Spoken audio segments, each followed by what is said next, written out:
you some kind of a freak?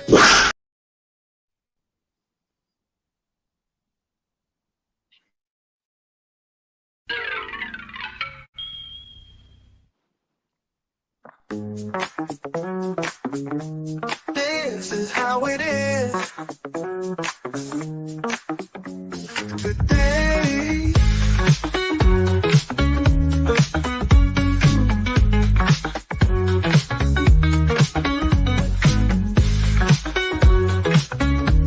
This is how it is today on Pop Culture Minefield.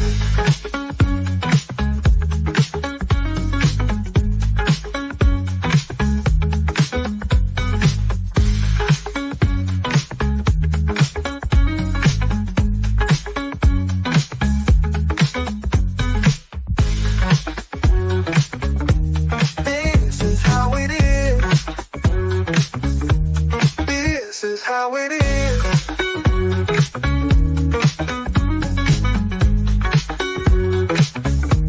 today on Pop Culture Minefield.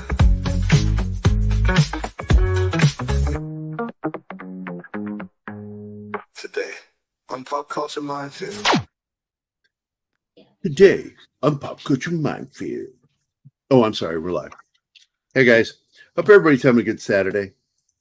I'm sitting here posting out to make sure people know that we are live now. Boom. There we go. All right. 4 places I got to post. All right. So, Anima got to finish the movie today, so it's fresh in her mind. And it's kind of fresh in mine. And I am a fan of this film. Despite what happened in the 80s, I'm a big Landis fan. I like his writing. What like happened in the 80s? He worked on a little film for Steven Spielberg called Twilight Zone, and on his segment, actor, I just forgot his name.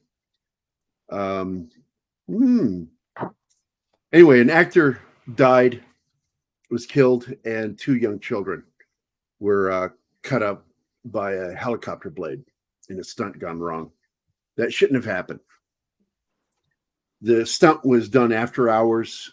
They weren't supposed to be working that late, blah, blah, blah. In the end, I felt that one of the people that primarily was to blame is Spielberg, and that he walked away scot-free just shows you how bad the justice system is. And it hurt Landis's career. It was involuntary manslaughter, negligent manslaughter, however you want to call it. And it hurt him. It hurt him. And but he still managed to put out some really good films after the incident. Damn it, Martin, you don't have to put every post. Yes, he's going to do it. If you tell him not to do something, he's going to do it. He's like a 5-year-old sometimes. He's like me. It's like, don't tell me what to do. I did see an interview. I did see an interview with the actual guy who was the pilot in the chopper that crashed at the time. Basically, the pyrotechnics went off and it, I guess, melted or loosened the rear of the thing, and then it just went flying off. Blast of heat that affected the lift of the helicopter and sent it off rotor. It was just bad. Yep. And literally, he had no control over anything, so he just was just waiting to die.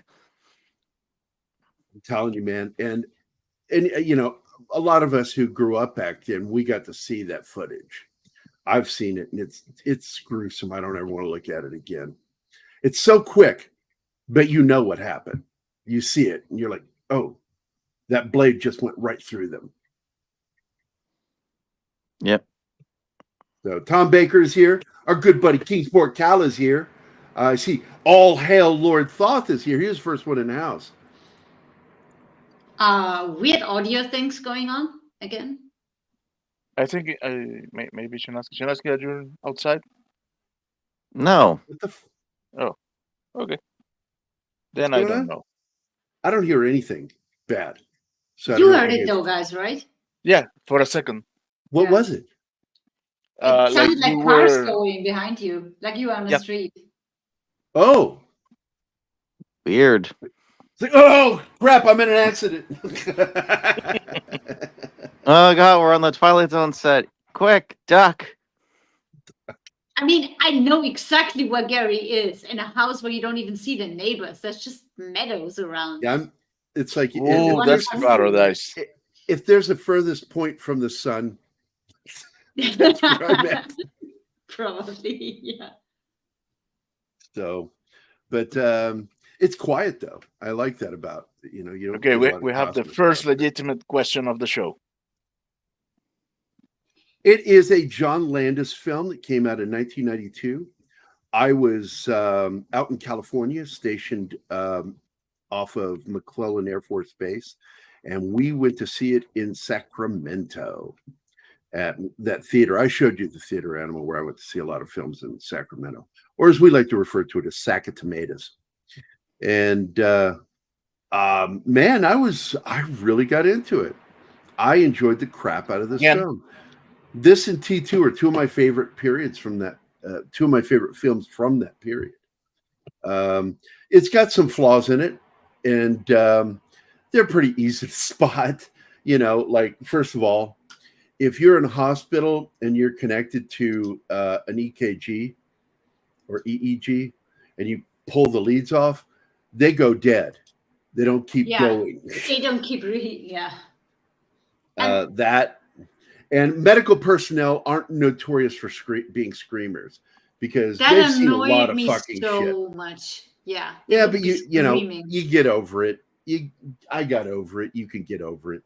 No, Little I things can't. like that. Yes, you can. You will fucking get over it, or else, Annoying. young lady.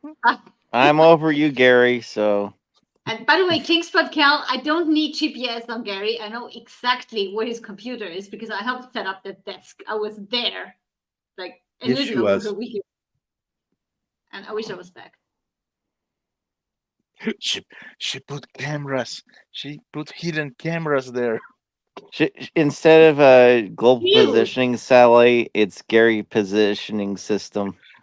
Gary I positioning. returned the webcam I was struggling with because I like it, but I can't afford to keep a webcam that's worth $80 if I can have the money back. So no cameras were put in there.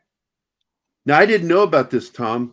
So, director Boris Siegel, he directed The Omega Man with Charlton Heston, nearly was decapitated from Hellblade in '81 while scouting locations.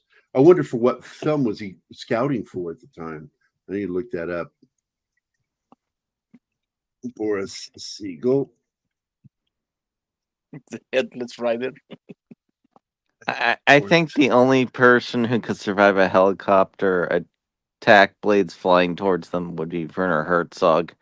Like he somehow wouldn't die and would just laugh about it later. Oh, wait. He died in '81.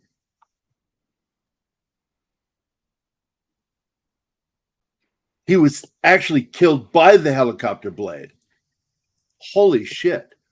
Your message, Tom, did not quite say that.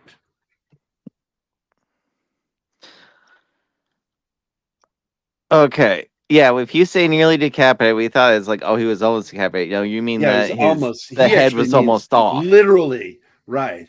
So the word literally, not nearly, is what you needed in that sentence for me to understand what you meant. So who is she to him? Daughter?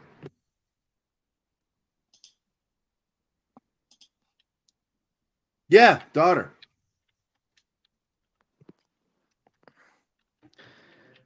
Now, one thing with That's this so movie I do tragic. find interesting is I think this is one of the only movies I can think of where there's vampires in the mob. That doesn't happen very often. Well, it really plays on a neat trope, which is puts a new meaning to made men Aw. and the family. Yeah. Because, the word They made made the joke.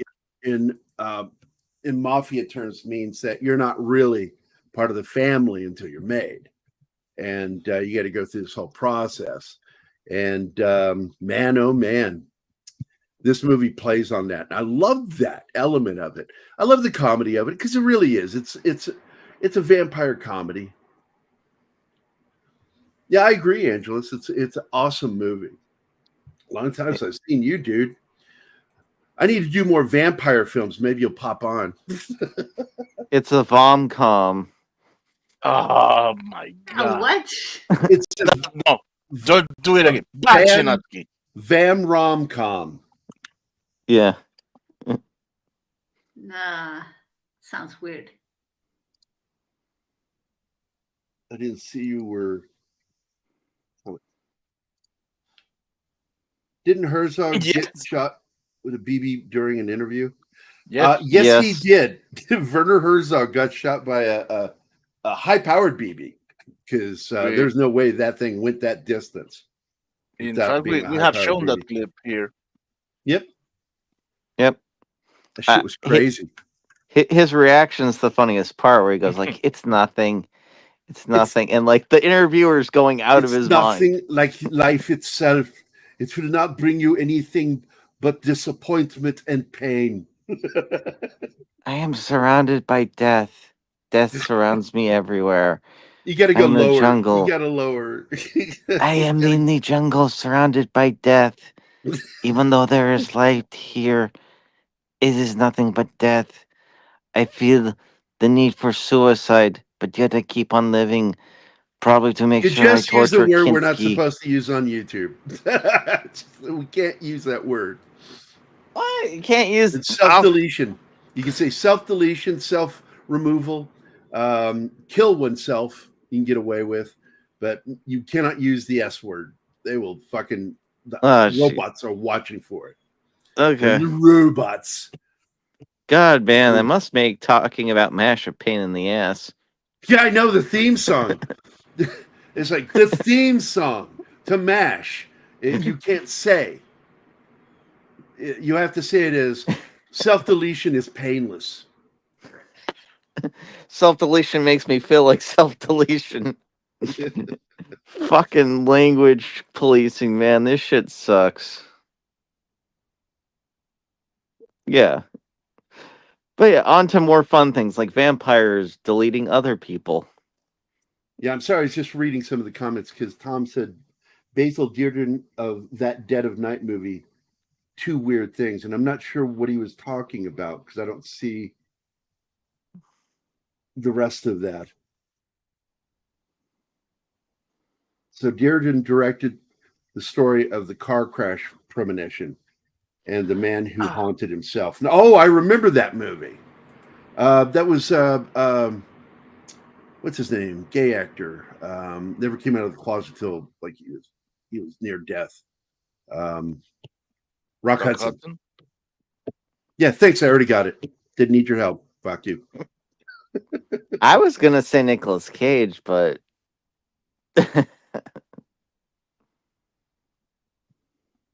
So, are you still here, Anima?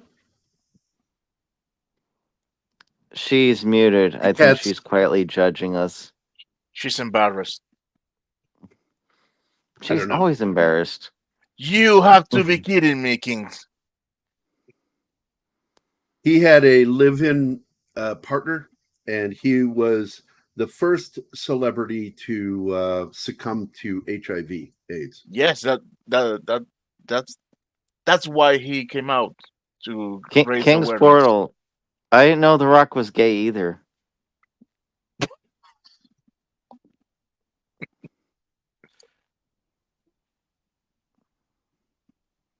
I'm judging you, Shinatsky, on that joke. Don't even. You're allowed. Don't even I'm acknowledge it. quietly judging you. Gary, don't even acknowledge it. I'm disappointed in you for that joke. You and Tom Cruise. I love that line though. I'm My favorite judging you. joke about Tom is in Family Guy, and it shows him running. He says, maybe that explains why Tom Cruise is always running in his movies, and it shows him running, and then like you see another version of him in his thought bubble, and he looks up and he says, "You can't catch me, gay thoughts."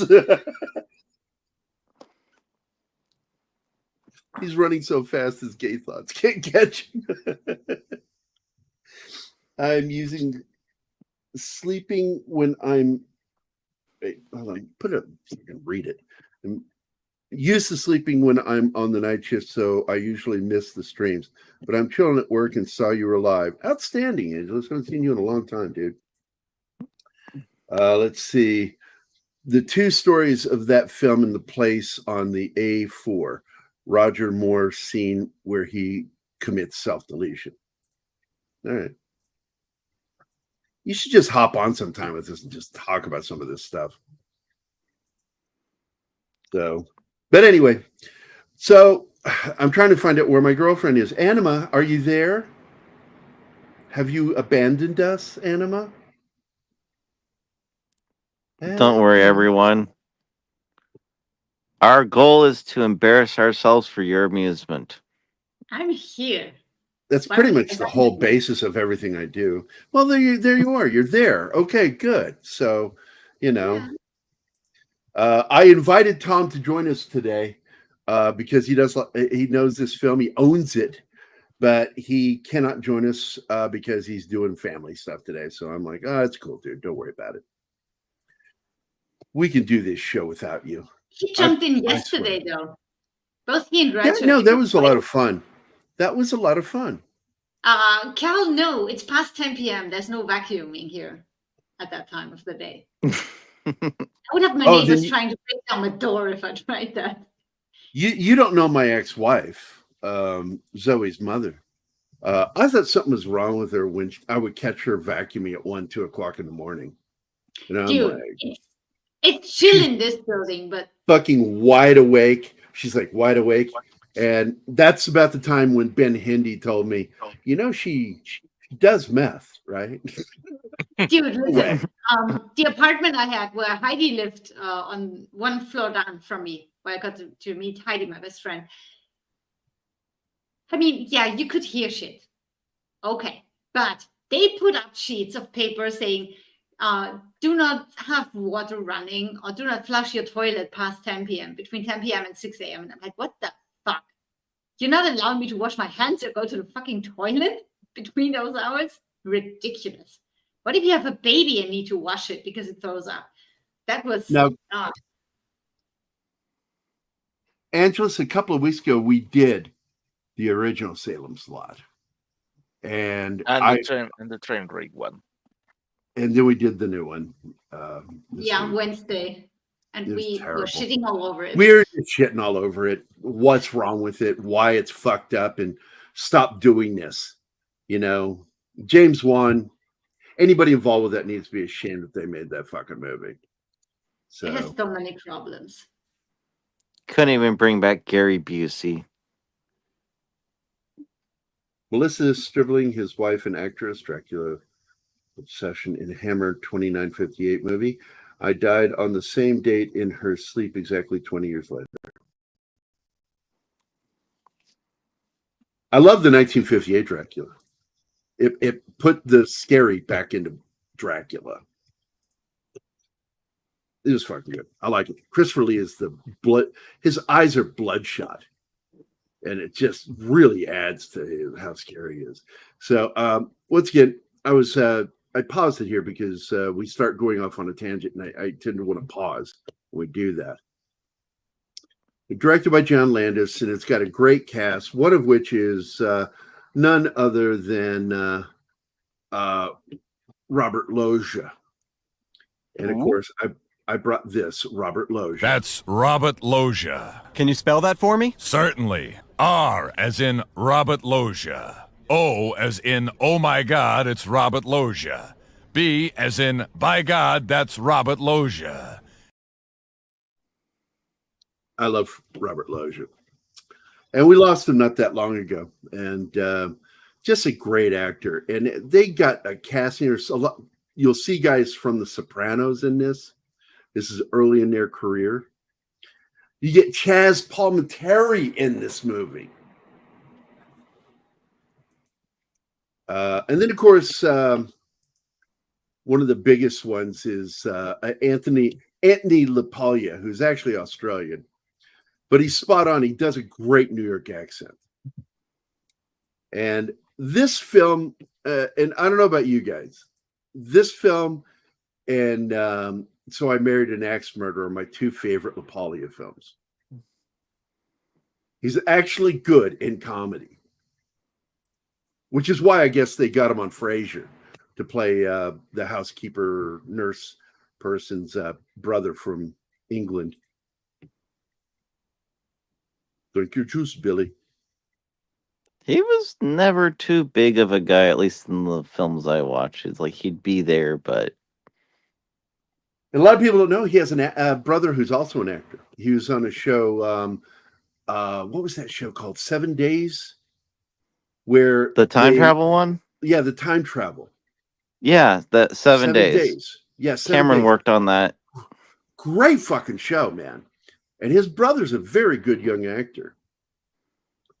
Another, this is a typical, I don't want to say that it's one of his quiche things he does, but it's something that he does in some of his films that I really enjoy, is Landis adds scenes from other movies that he loves that kind of imitates or hints at what's going on in the scene that you're seeing. And I love the way he did it. Like in Into the Night, there's a scene where there's a fight scene between Jeff Goldblum, Carl Perkins, who wrote the song Blue Suede Shoes, and David fucking Bowie. And it is completely choreographed from multiple televisions in this apartment to the scene of Abbott and Costello. I think it's Meet Frankenstein, where there's a fight going on. And Lou Costello's in the middle of it. I love that shit. And he does that like multiple times in this film. And once again, one of the funny aspects of this that I still consider very amusing and a clever idea is that he's making a vampire film that involves the mob. So it puts a whole new meaning on the family and being a made man. Because once you're bitten, you become made in his family. And well, there's a lot of overlap with vampires and the mob in that, they're basically... How they do things.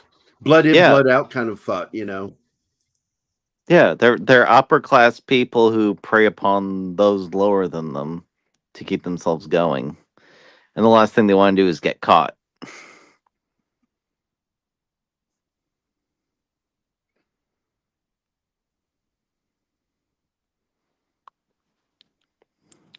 No shit. I was just reading that comment about Dearden was decapitated in same spot where he filmed the demise of Roger Moore. That's really odd. There's Chaz Palminteri, man. Not only is he a great actor, he's a great writer too.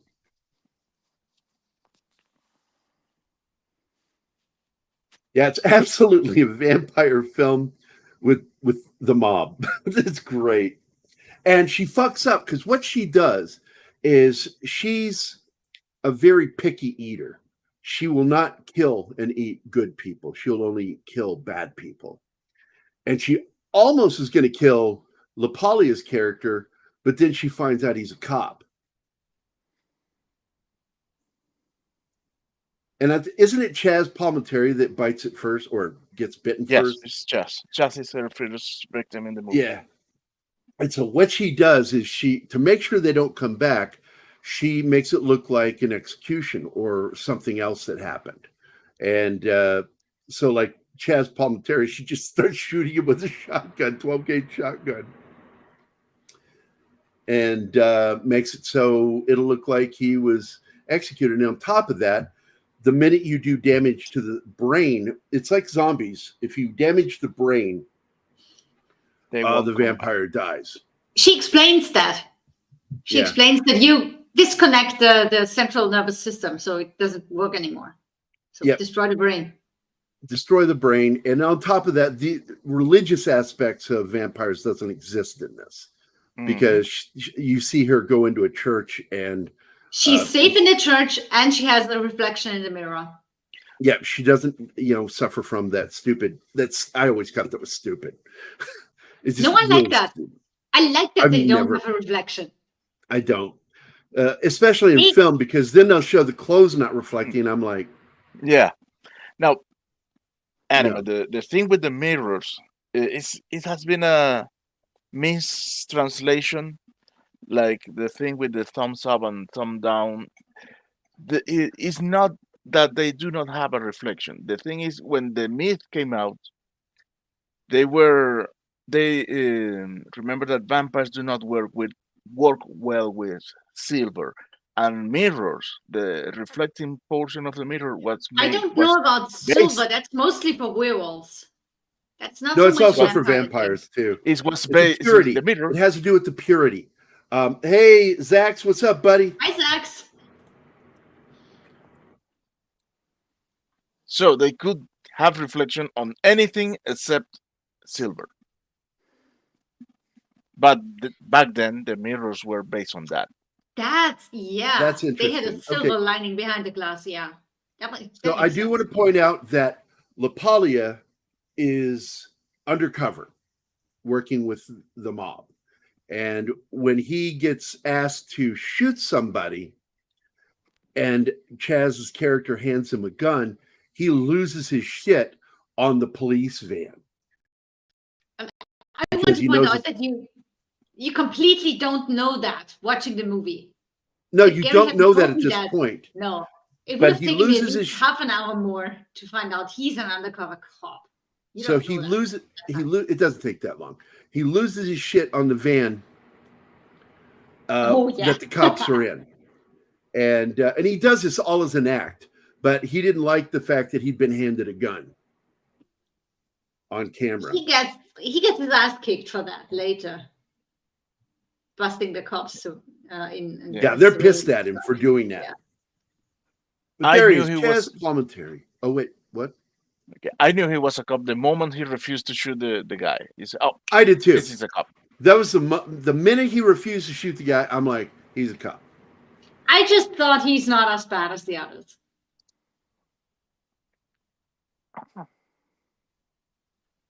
And I saw something. Hold on, Angela Straven said something. Underworld kind of has that different families, clans of vampires.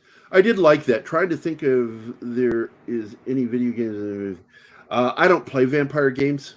I tried, and I'm thanks to Shinatsky, I've now been introduced to the guy that made the game, and I cracked a joke with him. Did he like it? I liked or does him, he by make the way. you now? Yeah, he laughed at the joke. We had a good conversation. I could tell we're going to get Good. along. Which one? So- Yeah. Vampire the Masquerade? Masquerade. Yeah, the guy that. Yeah, they developed it. sued the people that made Underworld for ripping them off because it was Ooh. too similar to a lot of things that they It was- came up with. Yep. I think they. And I think happen to Universal know settled too. secretly the gentleman, the big tall black guy that helped develop it. He, the one with the really deep fucking voice, the werewolf. He played the game, and so it's clearly he was inspired by it. So, how did that lawsuit work out for them? If I remember right, I think Universal settled or something like that with them. That's 'Cause what they that's usually do. how it goes. Undisclosed amount. Yeah. Yeah. So my only beef with Underworld, which I liked the first two films. By the time I got to the third film, I was starting to go, I'm not liking this. But I love the cast. I wanted more horror to it than what they had. And it kind of was disappointing. And the second thing I hated about it, Andros, was actually the werewolves. I don't like hairless werewolves. That's fucking weird. That is just so fucking weird to me. Hey, Well- hello, Emmanuel. Well, She's in one the thing same you time might, zone as Anima. Gary, one thing you might like with the actual like Vampire the Masquerade setting and their other spin-off with game Werewolf is there's multiple kinds of werewolves and there's multiple kinds of vampires. You have a Nosferatu style vampire, you have a Lestat style vampire, and they all exist. So that's what all the different bloodlines and breeds do. you have basically every type of vampire, every type of werewolf in that setting. Yeah. So Zach says, I used to play VTM all the time, and VTM Bloodlines video game. I was great. It was great and very underappreciated, which that's one of the games you got me. But my problem is, I want to just do combat stuff. That's all I've ever been interested in with video games. Okay, this is a great scene. Hold on, this is a great scene. Yeah, this is where she takes Chaz Palminteri.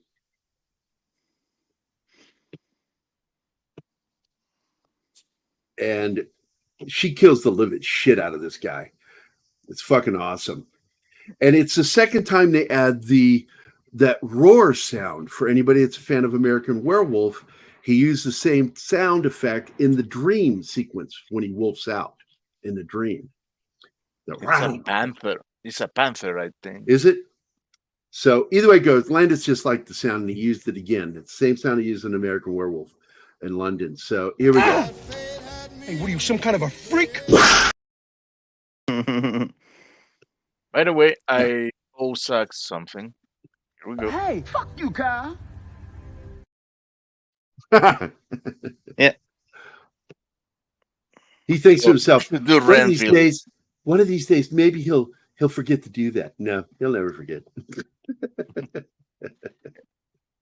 Oh man. Did we do Renfield already? I don't remember you guys did. I think maybe on one of the weekday shows. I don't think we did. I'm going to go look real quick. I'll go look in our shows. Renfield. That's Renfield, right? I think. Nope, we never did it. We need to do that one. That's a fun fucking movie. Nicolas Cage's Dracula is a lot of fun. Oh, dude, he looks just like Bela. Parrot, did you send it in Twitter? I'm gonna go look on Twitter. Here's the thing. I do like Nicholas Hoult as an actor. Like, he's one of the younger up-and-coming actors where I'm going, okay, I actually accept you as being masculine. Well, I remember what I said to you, and I made the joke with him. I said, oh, I really wanted to play, except I'm not gay.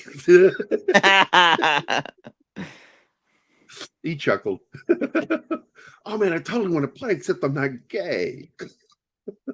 But, my problem is it's not that. It's not that at all, really. My problem is I like first-person shooters. I like straight-up combat.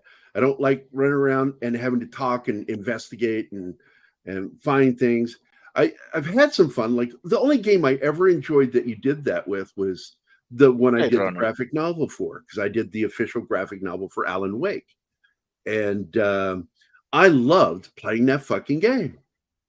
I don't know why I loved it, but I did. Oh my God, I fucking loved it. I loved the thrill of what was going on. Is this a dream? What's going on?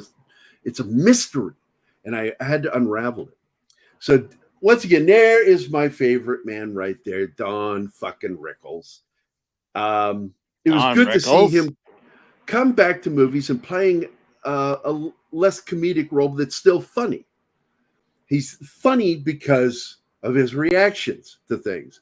Like the two times that Robert Loggia, tries to cuddle up to him to bite him, he's like, whoa, hey, I don't swing that way.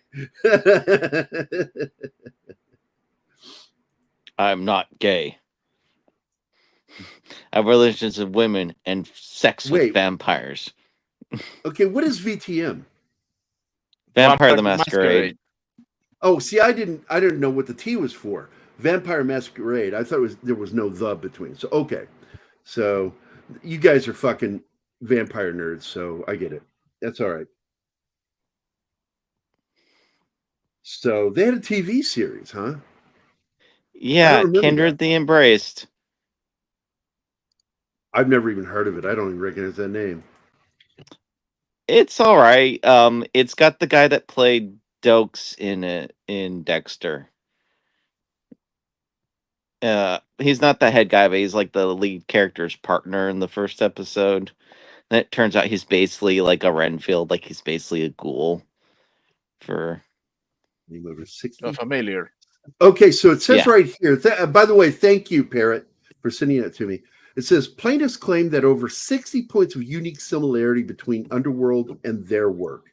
Quote, ours is a huge fictional world supported by over 200 volumes of fictional material, end quote. That was asserted by Matinee, White Wolf's president. Quote, he continues, it's infuriating to see Underworld script riddled with our property. End quote. So yeah, they were, before they even released the film, they were in trouble. Holy crap. Yeah, it's like the headline to that bit is Underworld was in legal trouble before it was even released. So there you go. Allegedly. And he sent me a Wikipedia article on Kindred the Embraced. Is that the TV series you were talking about? Yeah, it was Spelling Television. Oh, and one very important thing, Charmed. It was actually basically them ripping off Mage the Ascension. Only spelling flat out, I think it was like told Mark. I don't know how I missed this, because I was a big Fox fan in the 90s, because they had some of the best television. And this came out in 96. I don't know how. And I was working for the magazine at the time. I was one of their reporter, journalist, critics. I did everything. I think it was like a mid-season replacement or something. So it's one of the things where it wasn't on a consistent schedule, if I remember right. I saw like 1 or 2 episodes when it was airing, but it didn't get a lot of promotion. Hey, I see Jamie G. Voltaic Blood is here. What's up, brother? Hope you're having a good day. The name of this series was called Kindred the Embraced, and it's Kindred : the Embraced. Not the word colon, but the punctuation colon. Because having the word colon in it would just be fucking weirder. That's Factor Gary for you. Boom, baby. Gary, you don't need to be so My woman knows me. analytical. Why did you slow down?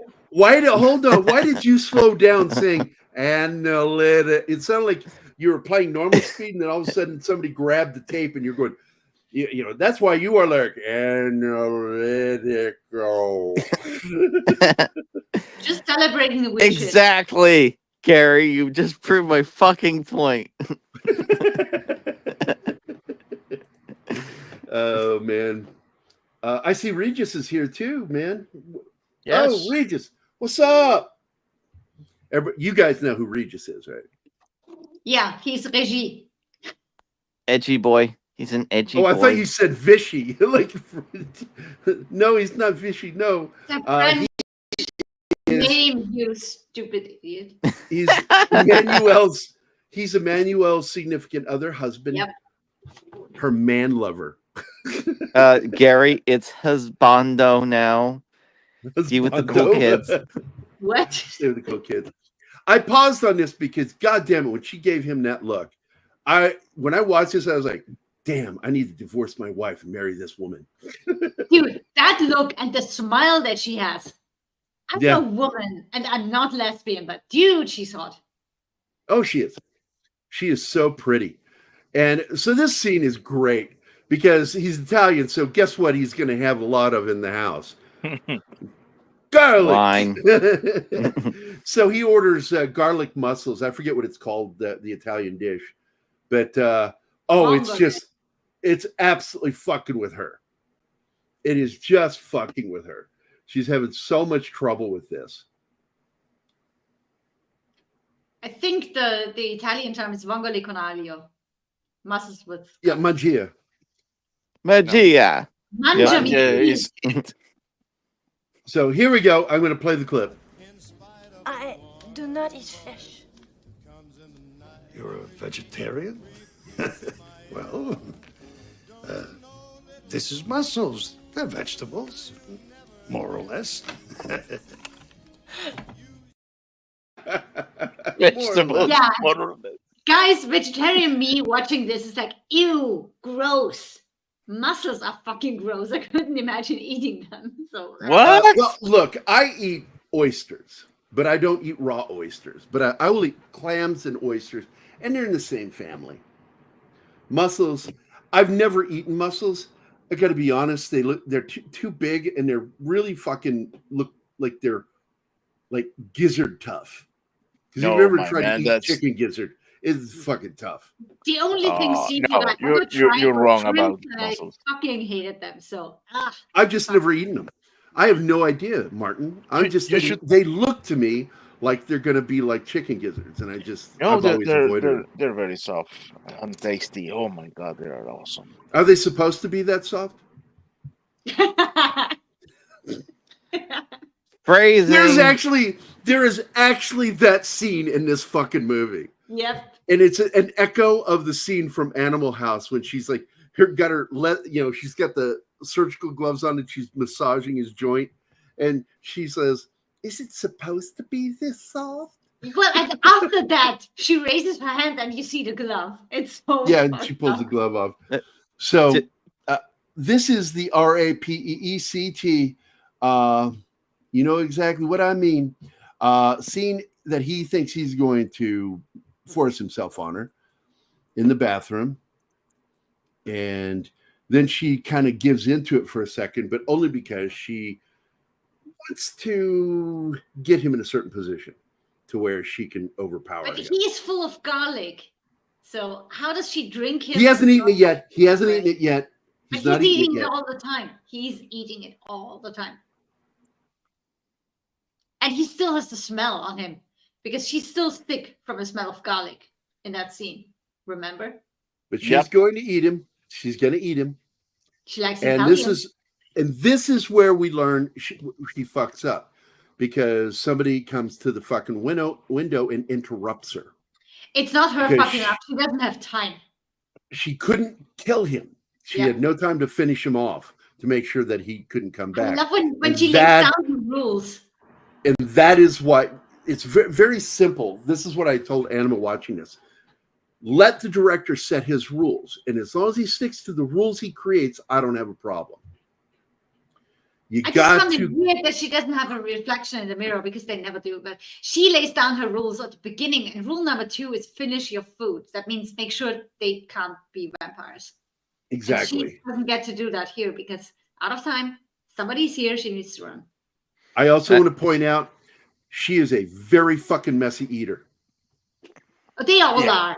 They have blood all over their faces. Every one of them. This is why I could never be a vampire.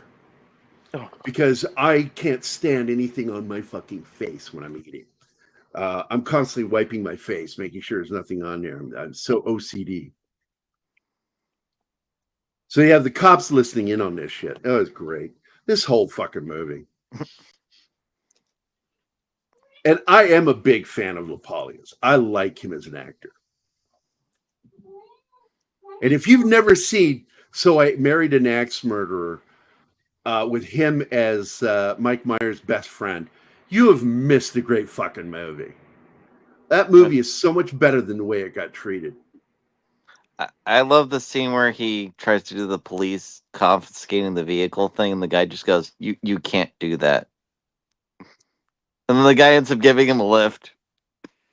Because that's right, he's a cop. That's right. He wants to be a movie cop. That's his Yeah. whole thing.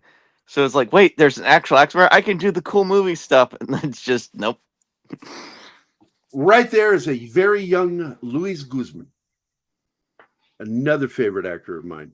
And a lot of people didn't agree with me, but he looks like the original comic Gomez. So I liked him being cast as Gomez because it reminded me of the comics by Charles Adams. Because he was not ugly, he was not pretty, he wasn't handsome, he was a dumpy little fucking guy with a big head. And Guzman is a dumpy little guy with a big fucking head. Another great No, I movie just- is Luis Guzman is Waiting with Ryan Reynolds. If you've never seen that fucking movie, watch it. No, my whole issue with Wednesday when I didn't watch it, I'm going, wait, so she just goes to fucking Hogwarts? This isn't an Addams Family thing at all. It's exactly what it is. It's absolutely why they didn't get sued, well, or have problems. I don't know, but that's all it was. But the fact is I still enjoyed it for the most part. I enjoyed everything. I kind of didn't like the casting for Uncle Fester. It's not like I don't like that guy. I don't see him as Uncle Fester. Are you talking about the Wednesday series? Yeah. Because Luis Guzman plays Gomez in it, and he's perfect. He's perfect as Gomez because he looks like Gomez. It was an entertaining series, but it did have issues. It had a lot of problems. Going against the werewolf thing. When she transforms back and she's in clothes, they are naked. Oh, yeah, we talked about that. Like, what the fuck? Yeah. Where did she get clothes from? Yeah. Family-friendly things shows. happening. Yeah, I know. And they did some socio-political stuff in it that I didn't like. But overall, I thought it was a fair series, and I thought she was good but in it. Not in So here we go. Another season. This is the coroner, and he's investigating the scene. He put the thermometer in his gut to check his temperature. In his kidney, yeah.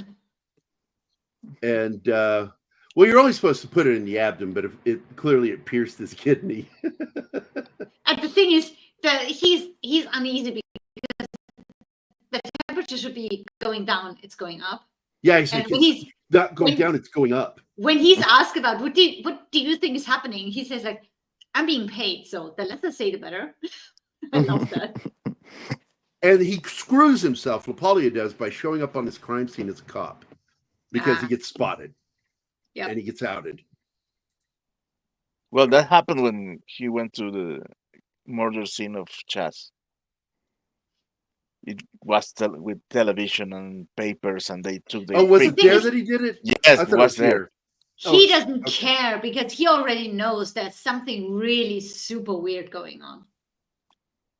Here, at this there's point, a guy from The Sopranos. There's a guy from The Sopranos. One of them. He's supposed to be in protective custody. No. This is where he goes after him.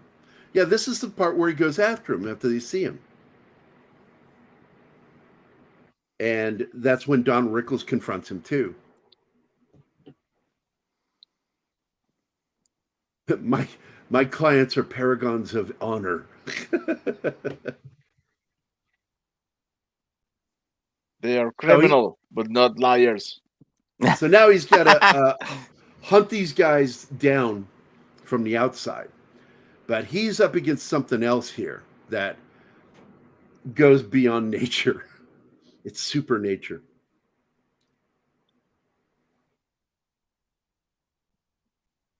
And I love the scene where she's trying to get sexy with him later. And he's so fucking nervous. Like, what happens when you get excited? Like, you don't want to like drink blood, do you? Because I do. When I get excited, the same thing happens to me. But you learn later that's not true. Well, her eyes go through the colors later. Yeah, it's while she's cool. in bed with him and he's doing the good stuff, and her eyes go different colors. I thought, oh, it's kind of neat. You know, he's making it as R-rated as he can make this. There are boobs, though. There are boobs, and I hope to God Martin caught them. I show the boobs that I want to show. Jeez. Yep. By the way, the only Gary, boob that gets seen on this channel is this guy. Gary, is your fan close to you?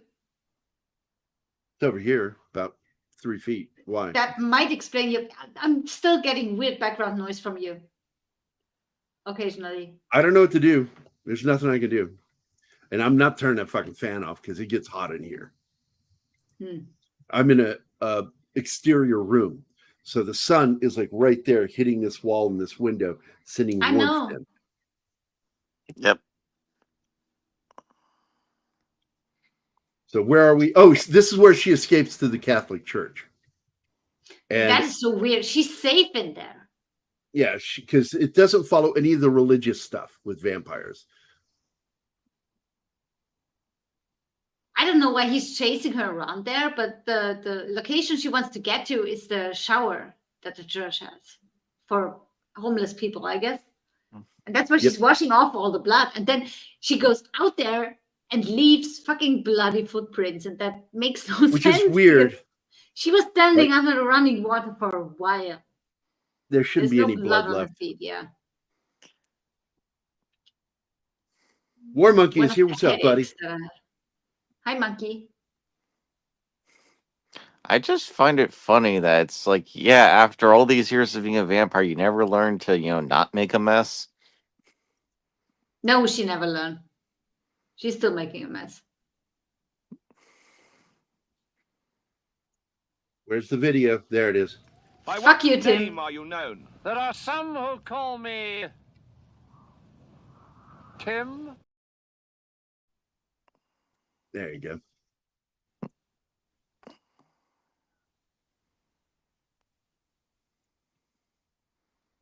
Oh, he thanks me for dropping an Yes. Sander, what's up, dude? I love the book Congo. I hate the movie Congo. Although the gorilla makeup costumes are really good. You don't kill Bruce Campbell off screen. And make him scream like a girl, for God's sake. Did you hear he's in a recent interview he's talking about? He says that director, that production, they had a production person, assistant, whose job it was to make sure I say lines exactly. And she actually confronted him after one of the shots and said, we need you to say the line the way it's written. He says, I did. And she goes, no, you added an in the middle. We need you not to do that. Frank Marshall's I found that hilarious. The director didn't say anything to him. It was one of the production assistants whose job it was to handle the script. Congo is a fun film, but it's not a very good film. And we might do it on here because I don't know. I like talking about Bruce Campbell because I have Bruce Campbell stories. Stop eating my sesame seed cake. I mean, famously, Josh Becker and Bruce and I were sitting there at dinner one night in a little Chinese restaurant in Champaign, Illinois. And he starts going on about how he's leaving California. This is back in the 90s, like 96. Leaving California, going to move to Ashland, Oregon. I said, yeah, there's a lot more room up there for your ego to grow. Like Frank Marshall doesn't care. He has more cocaine to do. Congo 3. I'm going to do Congo 3. We're not even going to do Congo 2. We're going straight to Congo 3. It's going to be a musical. 3. Dancing gorillas, singing. And you're right, this time you will not be able to tell which one's a real gorilla and which one's a person in gorilla suit. In fact, we're just going to train gorillas. We're going to train them to sing and dance. Cocaine's great. We'll train gorillas, and then we'll train them to dance. Oh, my God. Cocaine Congo. There you go. So this is where she confronts him on the street. I'll play the clip I have. I love this clip. What I love about it the most, again, here's one of the clips from a movie. This is actually a clip from Hammer's version of the Murders on the Rue Morgue and an Edgar Allan Poe story, which so far I've only liked one version, the one with George C. Scott, which was pretty much the way it was written. But where is it? Jump scare. Let's do the jump scare first.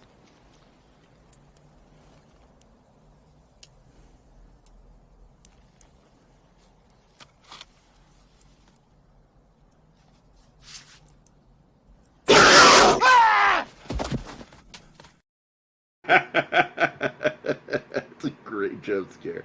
And then she tackles him in the street.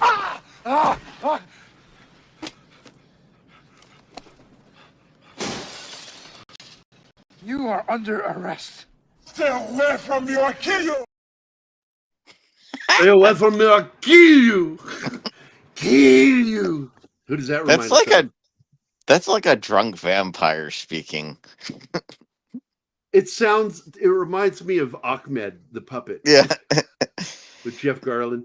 I kill you. Not Achman. I suck the blood, and then I go off, and we go to the art gallery.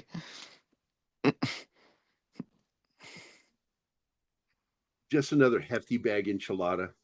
I worked in the medical field. Nobody ever fucking says that.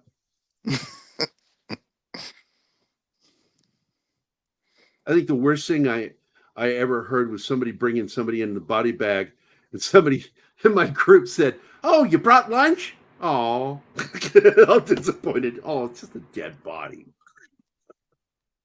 I do remember was the book Dead Men Do Tell Tales. One of the things the guy was like a famous was it dead body. I can't remember the exact forensic scientist, and Put that one of back the up. things Keep going. I want to get to this. Go ahead. Okay, one of the things is that one of the things that would happen very often is that someone come in the office like, "What's that good smell?" And it would turn out that was a body that got burnt because fried human smells good. Apparently, that smells good. It's hey, what's cooking? Yeah, it was Uncle Tom. Anyway, so Senator Hammerslag mentions Le Petit Mort, which is the little death, and which is the old term for orgasms. And absolutely true. I learned that in high school. This is one of the funniest fucking moments in the film. I swear to God. When he wakes up in the room and then takes off and they do pursuit, it's so fucking comical because they're being observed by reporters as all this is happening.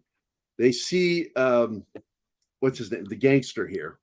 And all of this, he goes, what kind of fucking hospital is this? He goes, this isn't a hospital.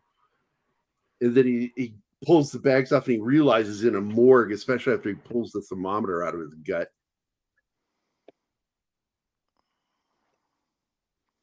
And so I'm going to play the clip.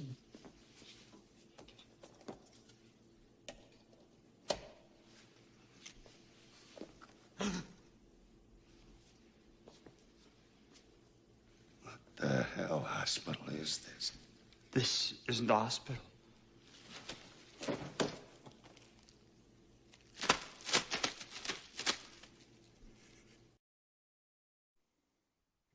So they are chasing him through this scene, and they just announced that he's dead, and they just see him go running right past them. The pathologist, yeah, he's just running around headless. Oh, he runs and he stops just like that. That's Frank Oz, by the way. That's Fozzie Bear, the voice of Miss Piggy. He tells them that he's not dead, and then he just runs off, and they're all like, "What the fuck?" Because he was also an American Werewolf in London. He plays the American ambassador. Embassy. I'm not sure he's an ambassador, but he works for the embassy. And this time he's the coroner, and he just stops and he just looks at the reporters like, oh, and then he turns and just runs. Yeah, he stops for a second, confused, and they see him, he sees them, and then he just takes off running after the gangster again. This is straight up comedy in this movie, and he doesn't know what to fucking say because he's the actual city coroner. He's the one who's doing reporting. It's like, fuck. And again, we cut to a clip from the movie Murders of the Rue Morgue. And I'm not sure, because usually his clips make sense to me. I'm not sure. I think he's saying that the gangster is the gorilla doing the murders. I love how they do actual old movies, it seems. That's awesome. Because like I said, Into the Night, the scene is where Abbott and Costello and Lou Costello is getting threatened and throttled by the monster, and in the middle of it, there's a fight between David Bowie, Carl Perkins, and Jeff Goldblum. I love that fucking movie. I am a huge. He's my fourth favorite director. modern director. Let me say that.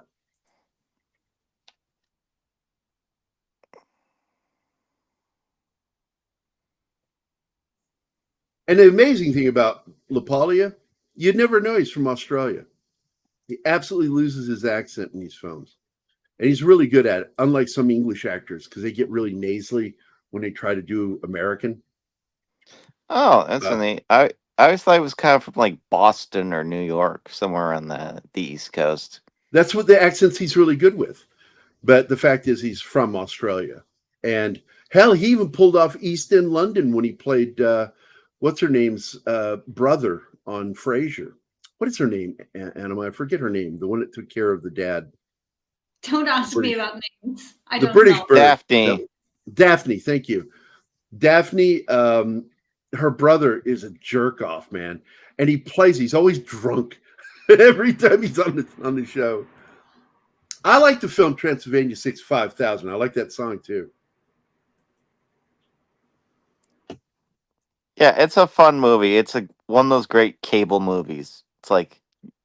It's the film where Jeff Goldblum met his future ex-wife. She played the maid and / vampiress in it. Gina? Yeah, Gina. No, they met before. It wasn't the flight previous to this one, to Transylvania. Later.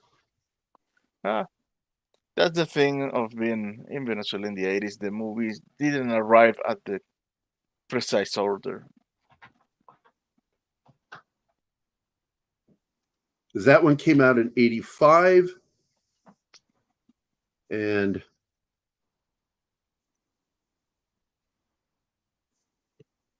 The Fly came out a year later. So they shot him back to back. And Gina went with him. I've said it time and time again that I like Gina Davis, but she slept her way to the top. From actors to directors. I like her a lot in The Long Kiss Goodnight. Yeah. That is another favorite of mine. Yes. You know who wrote that? Yes, Shane Black. Shane fucking Black. I love that dude. And then he's done only one film I don't like. He's done one. The Predator, I assume. No, The Predator. Oh, The Predator, yeah. Yes. Oh. Terrible movie. This is so great. That's when they come home and they catch him in the house. Find him in the house. Yeah. Drink. Yeah, let me get to that. Here he is, raiding the bar. Turn off the fucking lights! Find something that appeals. He's got a delicate palate She's now. so out of it because she's a drunk too, so she's barely conscious anyway. She is such a Jewish American princess. The way she dresses, she's got rhinestones on her fucking gown and the gown. She looks like a bride in her wedding night. The way she's dressed, I'm like, how can you sleep like that? And it's a joke about your typical upper class Jewish families. They would too often dress that way, and I'm sure Don Rickles probably had a little bit to throw in on that. But she puts on a fucking fur coat when she runs out to get the police guy in a car. Robert Loggia is God. It's hard to describe my feelings for that guy. He is like one of the best actors who ever lived, but he's always been the second fiddle. He was never a leading man. He's a great character actor, and so that's what he excelled at. So you get him in great movies over the years, from flicks like this to what was that movie where Jeff Bridges is the killer, where he tries to kill his attorney because he was a serial killer, and she gets him. I haven't seen that one. Gets him off, and then he goes to kill her, and Loggia is the one that warns her in the film because he's her detective. It's a very good film. Don't know that one. Sorry. Yeah, Loggia's in so many fucking movies. I can just go look it up right now. But yeah, Cats. but as for Gina Davis, the thing I don't like is she just became an activist and like a really, She has lately over the last decade. It's because her career tanked.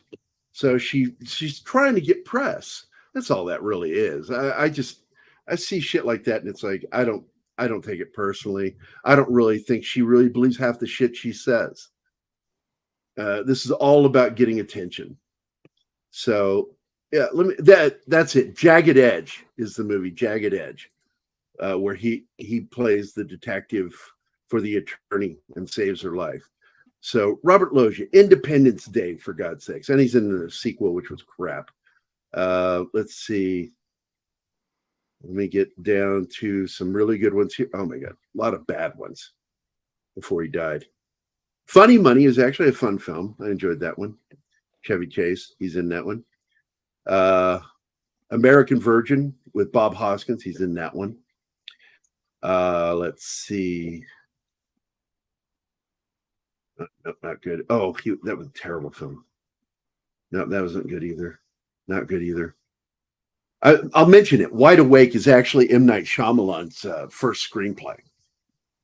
He didn't direct the film. He just wrote the screenplay. And I didn't think it was a very good film. Smilla's Sense of Snow is another film I like that a lot of people don't seem to. And he's in that one. Let's see. Lost Highway. Loggia was in that. Pandora's Clock. Mistrial with Bill Pullman. Of course, Independence Day. Here.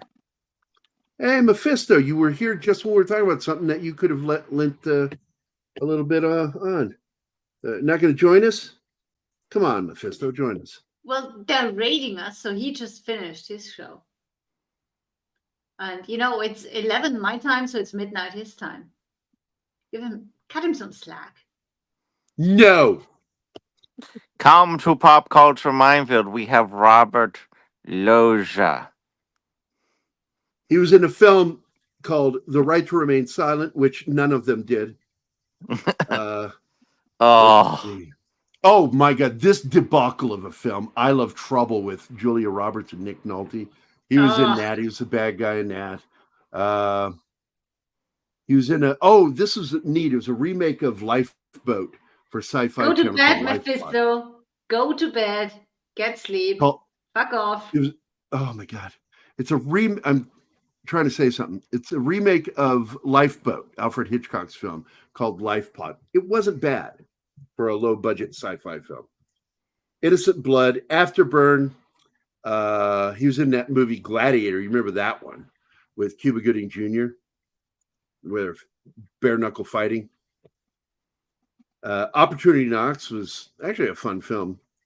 Let's see. I'm trying to look at. Boy, he was in some bad films. He was in Big. He owned the department store that Tom Hanks goes to work for. That was one of his best. Prizzi's Honor, Scarface. He was in Psycho 2, which was really good. Yep. An Officer and a Gentleman. He plays the dad, former Navy, or he's still Navy. And then one of my favorite films he did in 1981, it's called S.O.B. So. Sob? Oh, I've already got that, dude. I got it right here. You showed up late. Hold on, I'll do it. What actor are we talking about? Robert Loggia? That's Robert Loggia. Can you spell that for me? Certainly. R as in Robert Loggia. O as in, oh my God, it's Robert Loggia. B as in, by God, that's Robert Loggia. I didn't want to go through the whole thing. It's like 46 seconds of this fucking joke. Boys, help. This is great. I have a clip of this one. I hate we're going to get claimed later over the music that's in it, but fuck it. Nails it so with much that music fucking in these movies, man. It's impossible to make clips of old movies because there's music all the time. Yeah, so I'm going to do this one first. Oh, I'm sorry. I'm sorry. You smell good. Sully! We gotta talk. Everybody thinks you're dead. The cops, the press. It's like he keeps pushing him away. Like, what are you doing? And then this scene. Sal, listen to me.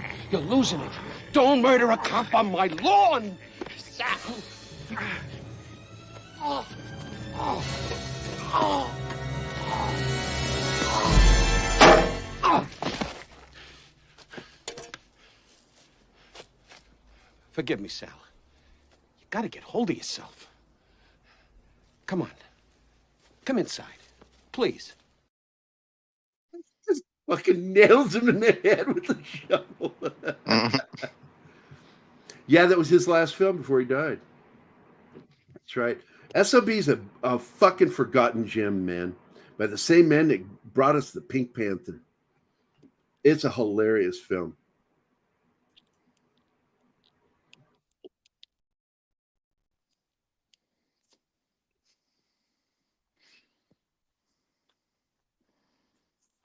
Hudson Hawk. I think did we do Hudson Hawk or because I know we haven't. We need haven't to do done it it because Anima loved that movie. She really got a you kick out of it. You two told me that, and I didn't even the slideshow, and I've been with that shit sitting on it, waiting for the show. What are we talking about? Hudson Hawk. I just want a cappuccino. I don't remember that one. Bruce Willis. Yes. She has James Coburn. She hit her head when she was little and doesn't remember her after seeing something. Fuck off. I watched I'm sorry, so what? many movies with you. It's the movie where he pulls off heists, okay, and they play music to time how long it takes to finish the heist. That one, yes, please. I love that one. We need to do that. She was so tickled watching that movie, just giggling. I loved it. I love this. He's fine. He's good. They said I was dead. Yeah, because she's freaking out. You killed him. And he's like, nah, he's resting. They said and he goes to do the same thing to her. And then right there, she stabs him with the butcher knife. So she survives. And the weird thing is, it doesn't hurt him. When the original vampire girl gets shot, it hurts her. She's aching. She's hurting. But when he gets stabbed by a knife, he finds it funny. That was weird. Oh, excellent, Parrot Head. Look, I'm going to get with Martin, and we're going to plan that out because I would really like to do that film. I think it's just the over-the-top acting was so perfect for that movie. And that they cut him into the Bela Lugosi scenes from Dracula. Yes. Fucking awesome.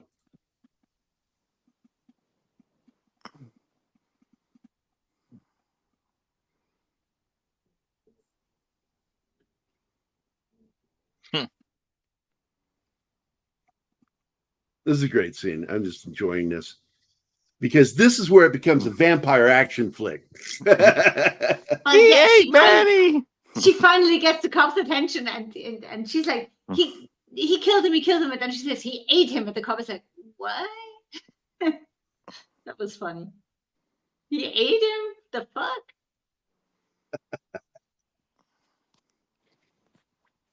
And yeah, she's all over the place. Like she could be so drunk or whatever. She's all over the place in that moment. In her fucking gown and the fur coat.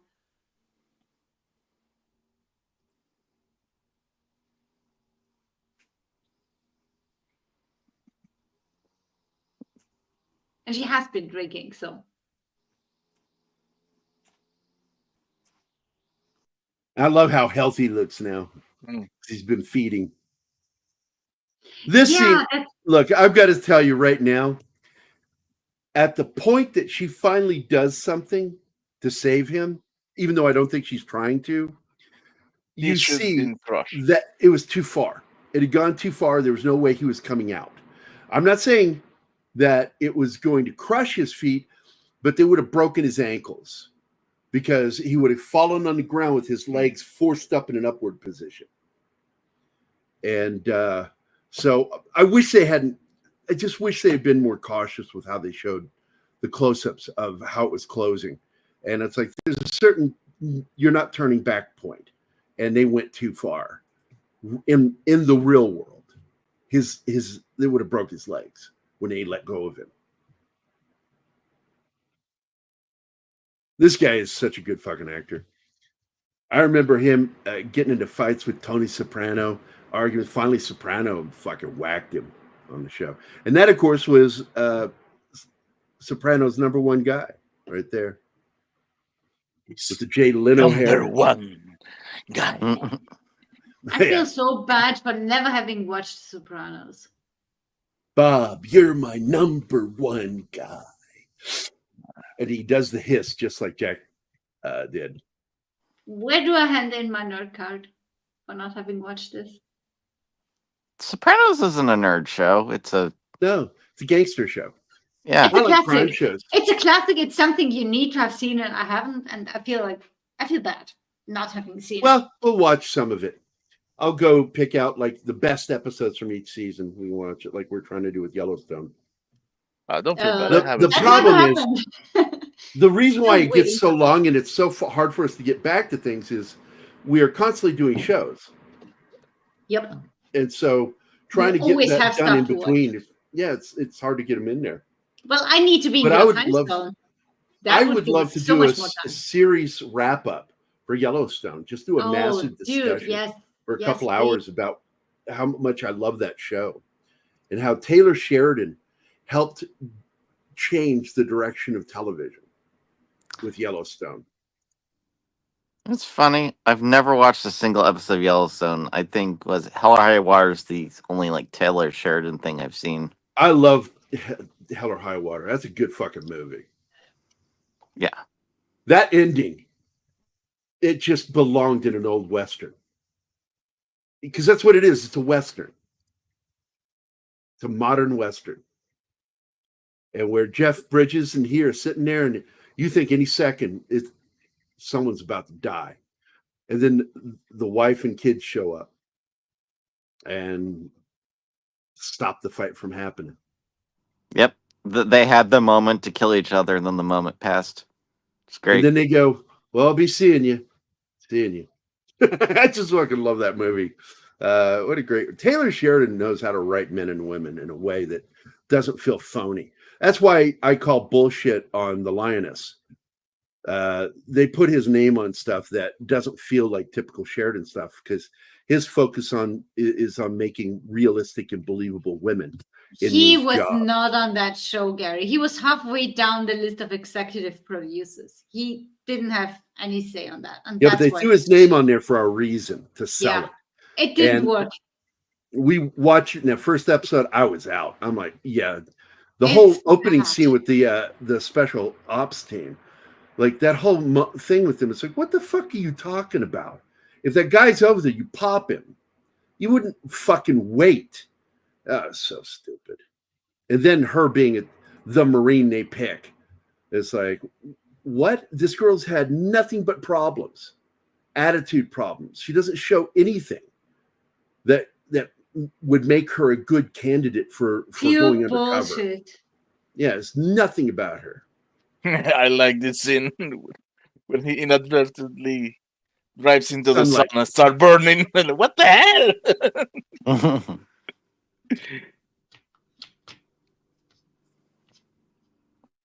Because he hasn't connected the dots yet. He doesn't. He's unaware that he is in fact a vampire. Yeah, there's Sam Raimi. Sam Raimi, guys. That's Sam. By the way, I love that in Abigail when her arm hits the sun and the arm disappears and then it has to grow back over the next 20 minutes of the movie. That was cool. What it is Landis is one of those directors that loves to call his friends and get them to work with him on a movie. Cronenberg, Carpenter, all these guys were close friends, including Henson and fucking Frank Oz from the Muppets. These guys would all be in his movies all the time. And one of the best ones for that was the movie Into the Night, because you've got so many cameos in that film, it's ridiculous. You even have D-Day from his first film, Animal House, in it, playing an Elvis impersonator, a gay Elvis impersonator. Well, one thing I'll say from my experience with filmmaking is if you got someone you can work with really well, you know is going to bring it, that's a person you're going to want to keep bringing back Well, that's because why somebody nothing's worse than when there's someone who's difficult to work with and they're dragging everything down. exactly. And what they would do is they would go about making films and developing their crew, because that's what happened. John Wayne was famous for doing that. And if you pissed him off, you were fucking gone. There was no forgiveness with the Duke, man. That's the only thing that ever bothered me, that he offered no forgiveness to people. Like Mitchum's boy pissed him off one day, and all of a sudden he was cut off, wasn't in the movies anymore with him. And that kind of, I don't know, made me sad that he couldn't forgive people for things. Yes, I paused for a reason, because that's Angela fucking Bassett. Best known for playing Tina Turner. And she was also in Vampire in Brooklyn, which also just happened to be directed by John Landis. It's a film I fucking hate. I can't stand that fucking movie. And of course, again, there's I just forgot his name. Luis Guzman. And he's funny, dude. He really is. He can bring the funny. In fact, the final scene where they go in to get the gangsters in the last act, when he goes to one corner and the other cop goes to that corner, and then he tries to spin into that corner, and he's like, "The fuck are you doing there?" And he's like hitting him and shit. This is my corner. And I think it's kind of cool that he gets these great actors to play these little bit parts. And the sad thing about her is her career never took off. She gets a fucking... Did she get the Oscar for playing Tina? Didn't she? No. Wasn't it like Halle Berry was the first black actress? I know she got nominated. Well, she's not the first black actress. That was Hella May that played the housekeeper in Gone with the Wind. No, lead. Yeah, that was for... Oh, it's a lead. Gotcha.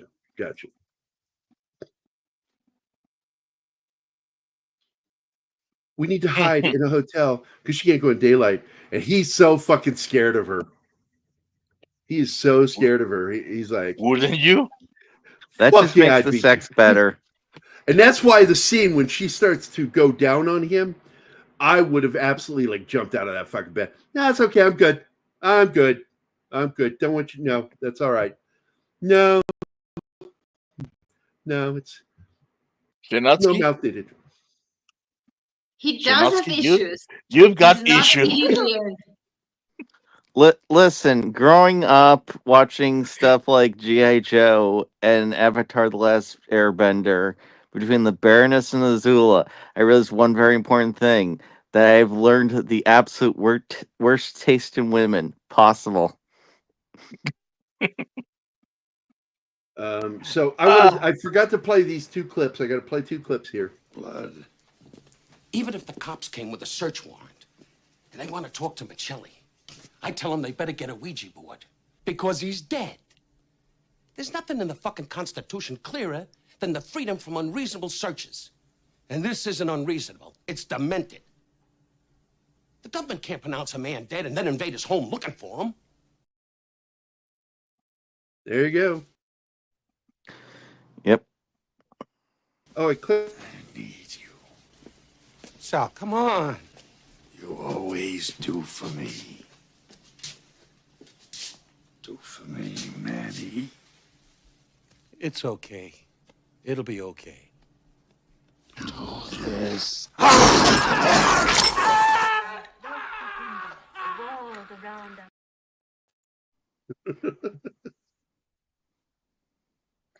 Yeah, I know. His consigliere is fucking hilarious, man. Don Rickles.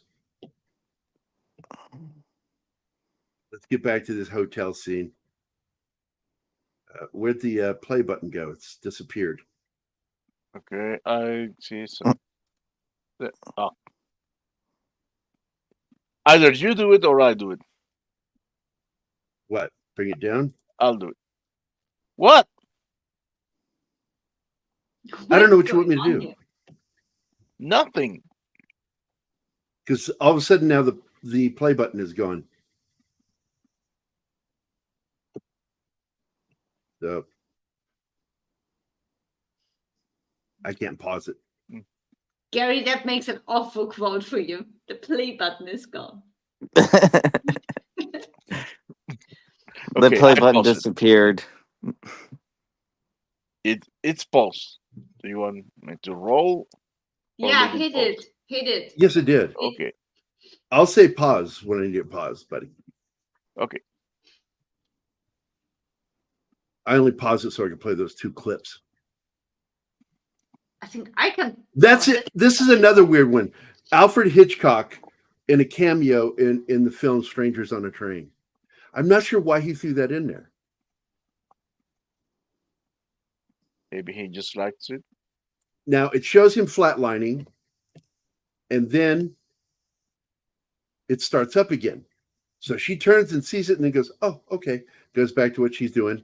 She doesn't care at all. Yeah. She pulls his IVs out and then pulls the leads off, but the EKG is still going in the background. Like, what? It's a magic EKG. So pause it now. No, we're past that already. It didn't capture that. So here we go.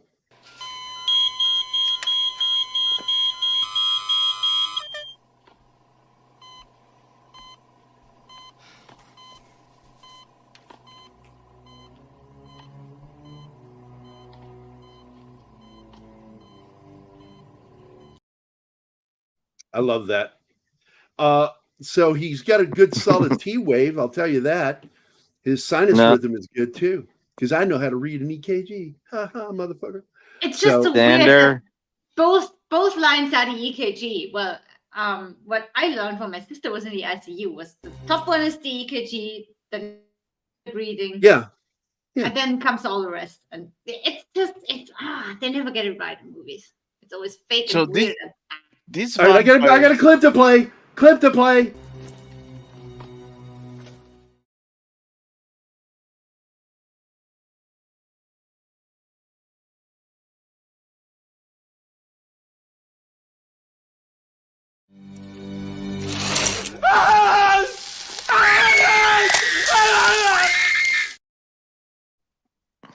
There were some good practical effects in this film.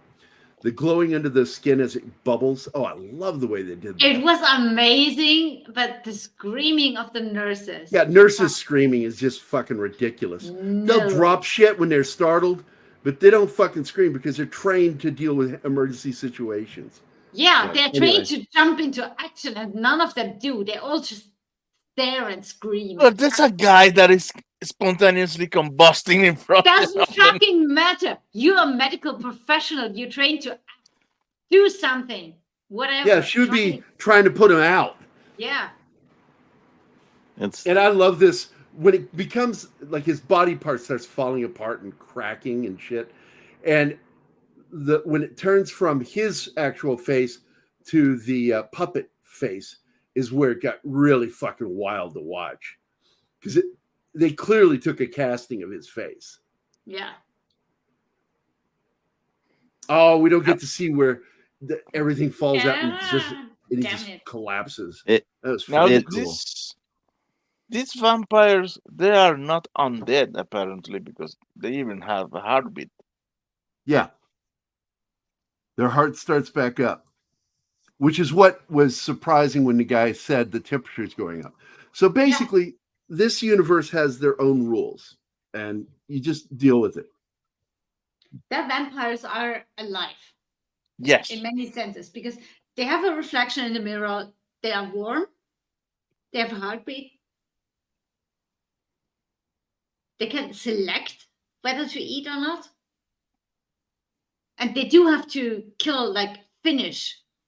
Whenever they feed on somebody, they need to make sure the brain is gone. That's also new, because in a lot of vampire stories, it's either you drink from a victim and they stay alive. They're weak, but they stay alive. Or you drink from them and then you make them drink from you to turn them. Not to mention the feline roar. Oh yeah, that's something else too. Yeah, and the eye color, the changing eye color. That's very cool in this. Yeah, when she's having orgasm, her eye colors start changing, and that was kind of it goes like green, blue, red, orange, black, lavender. There was just all sorts of colors. I loved it that they did that. She's so close to biting him too. Yeah, you see her mouth like inching close to him, but she stops herself. And then no teeth yet, no fangs, but yeah, she's so close. And poor LaPaglia, he fucking falls for a vampire. He's gonna get old. She won't. Oh no. God, yeah, that. She's gonna turn him. Probably. Man, I don't know. The end of the movie, the last line that she said tells you she's gonna turn him. No, it doesn't. Oh yeah. No, what it tells you is that she's going to try and be human with him. Not that. No. I don't get I wouldn't mind spending an eternity with her though. At some point some bullshit will float out. Maybe, but the last thing you get from her is like, okay, I'm going to try this for a while. Because why not? Because that's love. Because he makes her feel. He makes her feel alive again. Yes. I don't think she wants to turn him. Because then everything would be different. But he is a human and he makes her feel alive. That's their connection. And that's what she's thriving on, that relationship. I do find it interesting how the eyes are always different with all the different characters. Well, the eyes are also fucked up because you'll notice sometimes they'll go wonky. Like Don Rickles, he had one eye looking ahead and one was looking up at the ceiling. Yeah. Those goddamn free floating lenses. Contacts, man. You can't come out then. And I don't know if they were using Bausch and Lomb yet in these movies because all the contacts through the 60s, 70s, and 80s were glass and made by the makeup people. Ouch. Yeah, that must have hurt. That's what led to the problems with Louis Gossett Jr. when he worked on Enemy Mine.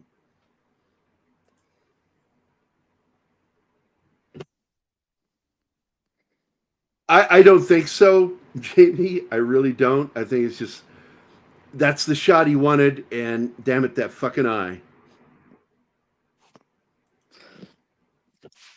But there's a moment in here where there it is, where her eyes start turning. But it first starts out when they're on the bed and he's sitting there and she's kissing him, working her way down his chest as he's sitting upright. And you can see he is very uncomfortable. And then she goes downstairs to do some stuff. And it is absolutely the same. It's the same gag from Animal House when she asks, Wendy, I think it's Wendy asks him, like, is it supposed to be this soft? And she says, you're still really stressed right now, aren't you? He's still ripping open a pack of condoms with his mouth. And that was funny too, opening the condoms and then not being able to use it because he fucking tears it. He's like, well, just in case. Not gonna happen. Now here's another actor who's still going strong to this day. I'm trying to remember his name. Give me a second.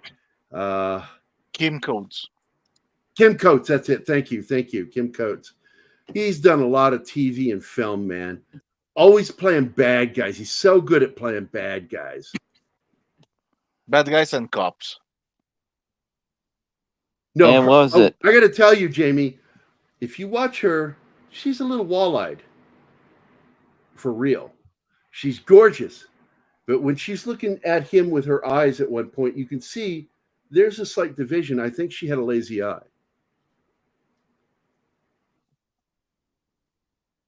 Wasn't he also on The Simpsons? Like he plays like does the voice of Fat Tony? Yeah, Fat Tony. That was Chaz Palminteri. Oh wait, no, that's not Chaz. Oh, that's what's his name? That's on Dangerous Minds, Anima. That took over. Oh, he's Mandy gone. Patinkin? No, took over from Andy. Oh. Another Italian actor. Not Dangerous Minds, Criminal Minds. Joe Montagna. Joe Montagna does voice of Fat Tony. Still fucking good Italian actor. I love that he's just ripped his throat open. They're like, we're going to get the fuck out of here. And he goes, don't you fucking move. And they just stop dead in their tracks.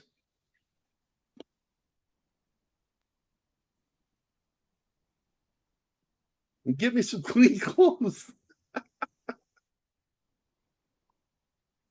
My favorite moment with his assistant that he just bit and is changing. When they get to the strip club, he goes to the stairwell and stops and kicks the corner of the wall, to break the cast on his foot because it's already healed.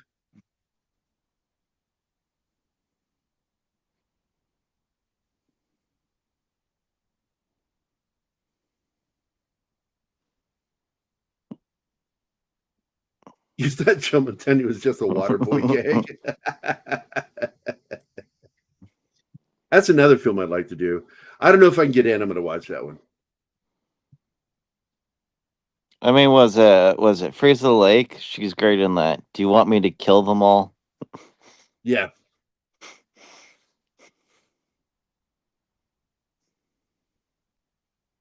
And you can tell they shot close to winter, if not during winter, because they've all got breath. Are you sure it's not to say that they're not the thing? And did you notice that behind the mobster, there's the promo for the brand of condoms that he was trying to use? And no, I didn't see that. Let me. The one that cracked me up is at the meat plant. Okay. There's a poster on the wall that says "break a leg."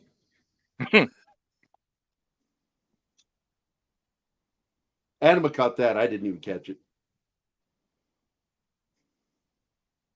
There it is. Holy shit, Safe it is. play. That's funny. That's funny. You know, it's kind of funny. Not funny, haha. What's supposed to be so funny about it? Do I amuse you? That's right. There you go. And I tell people all the time, I did something akin to that. Before I've ever seen the movie, I was in the Army, and a guy called me goofy because I made everybody laugh saying something. And I didn't like that word. I'm like, what do you mean goofy?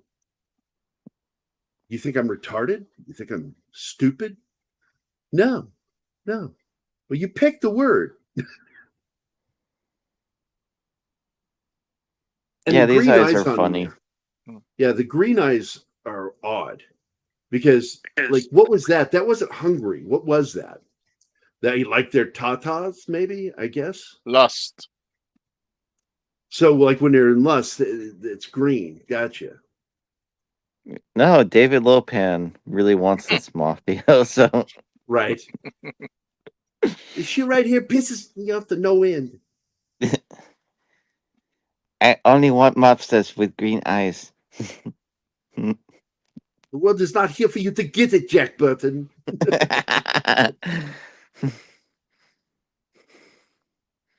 May the wings of liberty never lose a feather. That's right. So these guys think that they lucked out. Nope. Oh, thank God we didn't get bit. Well, guess what, buddy? You're about to get fed on.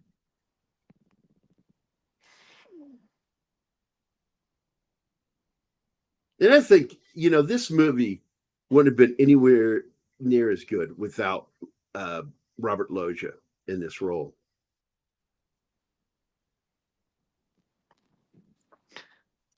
Well, it's kind of the second story. What do you mean?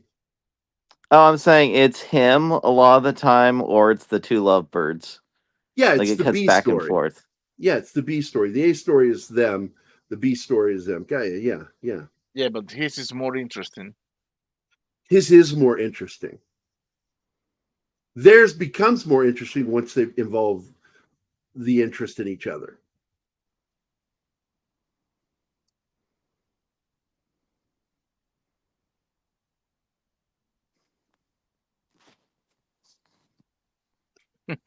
They're waiting. Their turn to feed. Fucking, it's so fucking crazy. I love this movie so much.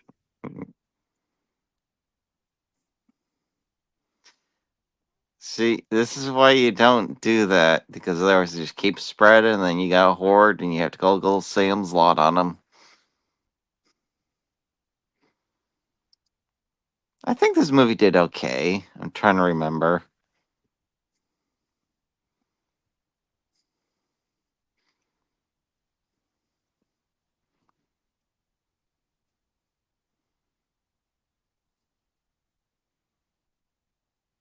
All right. The film had a $20 million budget. And the film got a return. Well, no, it didn't do well. How much? On a $20 million budget, they only made about $5 million. Oh yeah, worldwide. that's a bomb. And And yes, I I'm think using they that just term right. They didn't market it very well. I just happened to see it because I saw John Landis's name on it. That's why I went to see it.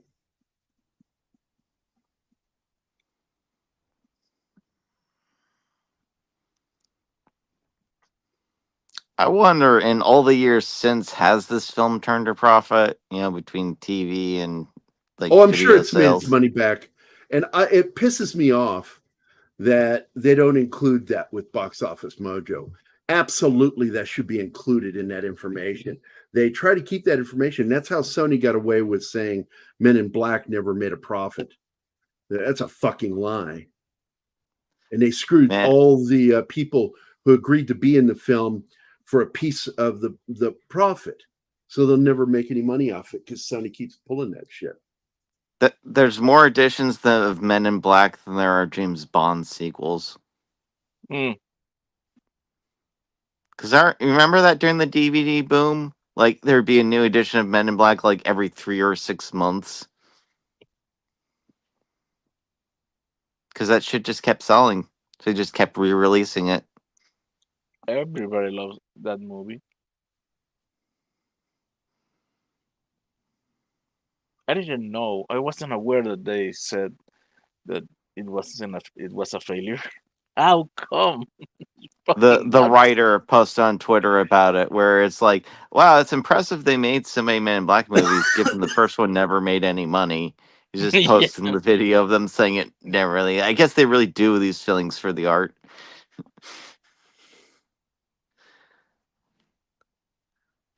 That shit happened with Spinal Tap too. Yep.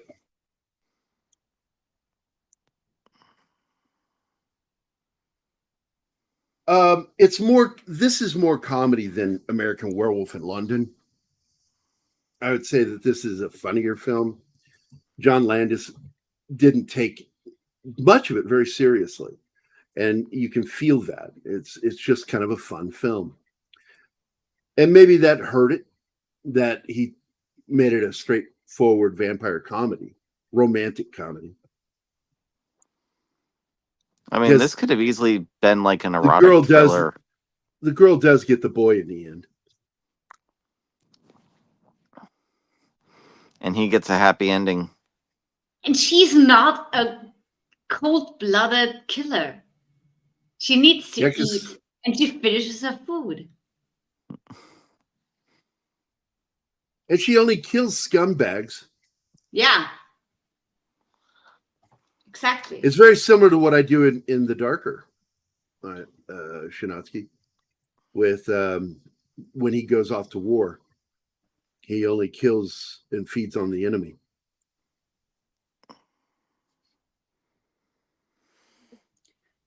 Vampire mobsters. We finally got there. Yeah, Luis Guzman's like, kill her, man, kill her. You all right? Because he looks at him and goes, you all right? And he goes, yeah, I'm fine. I'm good. I'm not a vampire.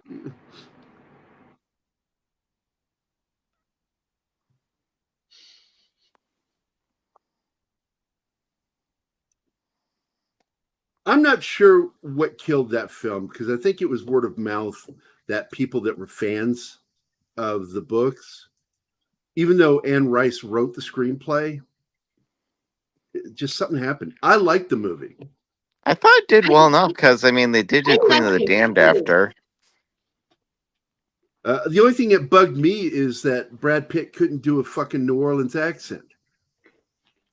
So he just plays it straight. He was okay. I had other issues with that movie.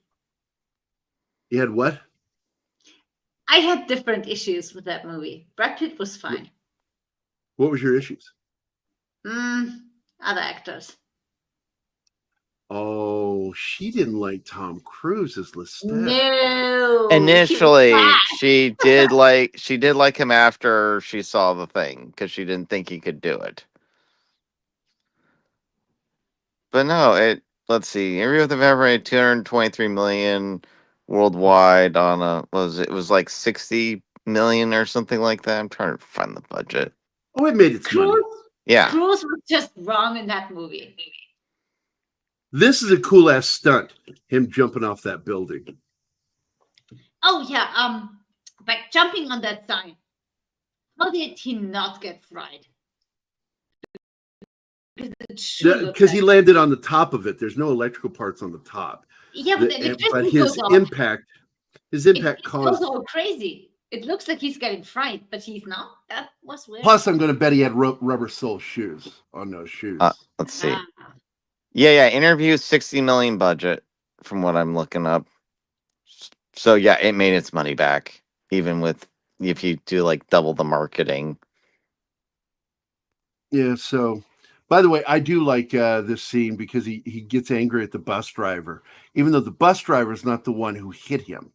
He was hit by the car. Into the bus by the car, but he gets mad at the bus driver, smashes through the windshield, grabs him and throws him around, and then throws him out of the bus. He says, "Where'd you learn to fucking drive?" He got sandwiched between a bus and a car. Yeah. In fact, I didn't think he made it. I was like, "Oh man, it's been so long since I've seen this."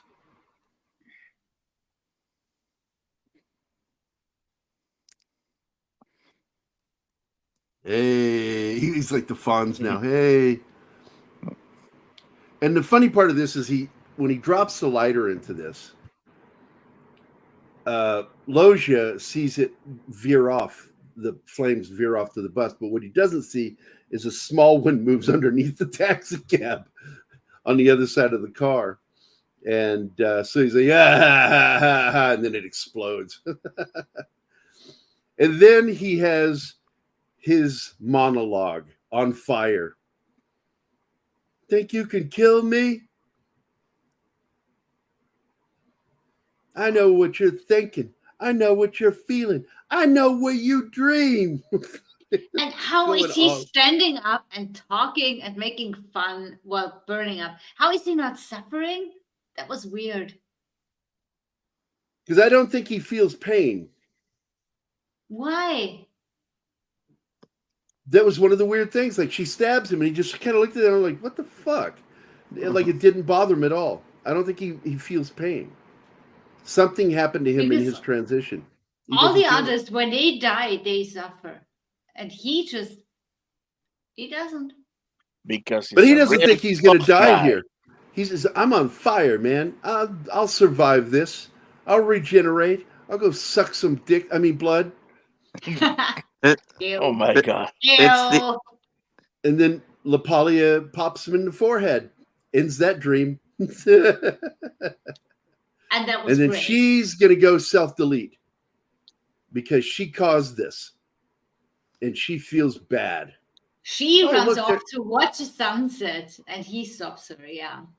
Hold on, guys. That's FTD. Maybe they put that in there because somebody needed to get their mom flowers. Mother's Day. You think that's in there? Subliminal advertising? Huh? No? Okay. What are you talking about? FTD is a flower company in the United States. They're all around the country. You can order flowers for your mom through them. I bought fruit baskets and other gifts for my mom through it every Mother's Day. No, even though I didn't know her, didn't have any feelings towards her, I still did it.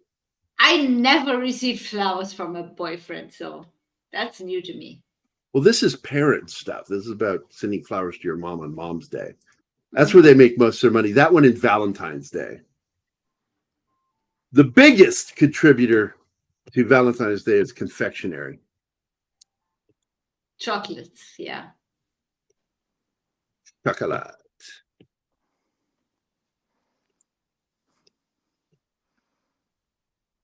Yeah, this is kind of a similar ending to The Ninth Gate. You know, guy thinks he can't die from fire, ends up dying anyways, and they had sex.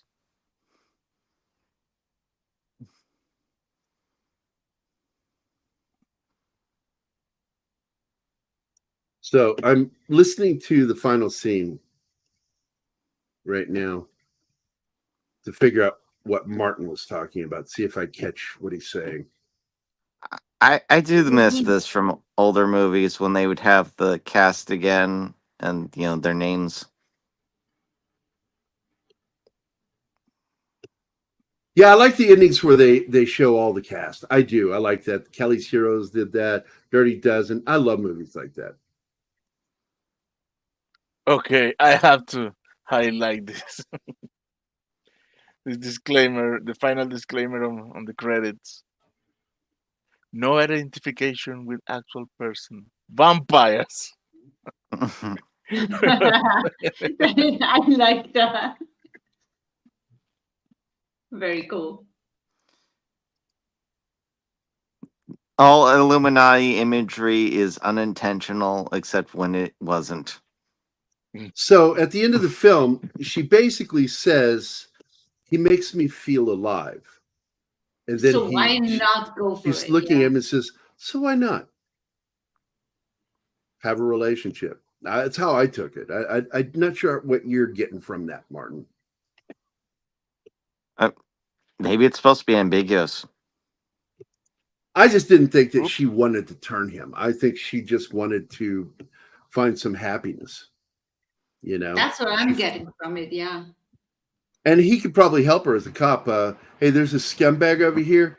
He just walked because somebody didn't read him his rights. I mean, they're going to hit the Superman and Lois dilemma where one is aging and the other one's not. That's good. Eventually that's going to come into the table. Well, sure, because she, you know, I get that. That's the problem. So at some point, she's going to say, do I have to watch you die or do you want me to turn you? It's a simple question. Yeah, I want to grow old and die. Honestly, I don't see him saying no. No.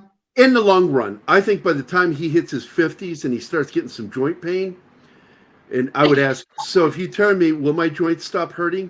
She'd go, yes, you just have to avoid the sun because it'll kill you. He would say, I do that anyways. Is this the response? Yeah. I don't like the sun anyway. Not a fan of the beach. So anyway, I hope everybody enjoyed that. That was fun talking about that film. The effects in it I thought were outstanding. The eyes got a little goofy every once in a while where you'd see an eye. With her, though, because she has that one eye that slightly looks like it's lazy. And I bet you if you look it up, she probably, as a child, had a lazy eye. So that her lens going a little wonky didn't bother me so much. But when Don Rickles is looking straight ahead, except for that one fucking eye, it's like he's looking straight up in the air. It just looks so funny. And I'm like, it's probably the best fucking take. They thought, maybe we can fix this in post. No, they didn't have they could have done it today. They couldn't fix it back then. So. In fact, within 4 years, they could have 5 years, they could have fixed it in post. Because it was in Jurassic Park where they first tried a digital masking of another person. And all you got to do on him is digitally mask an eye, a single eye, and then track it and make sure that it follows. Shit, I can do that with the editing software I use. It's really crazy how much shit changed effects wise from like 1988 to like 2002. Like that's the era where it's just an absurd amount of change in just a couple, That's just a over decade. 10 years, dude. That's a long time. Starfighter, the last Starfighter, and Tron really pushed the game forward. The first film to use direct animation in it, CG animation. Do you guys know what that is? Future World.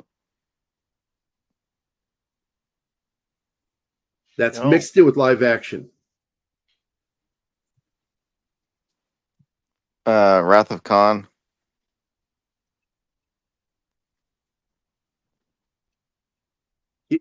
Anybody else guessing in the chat?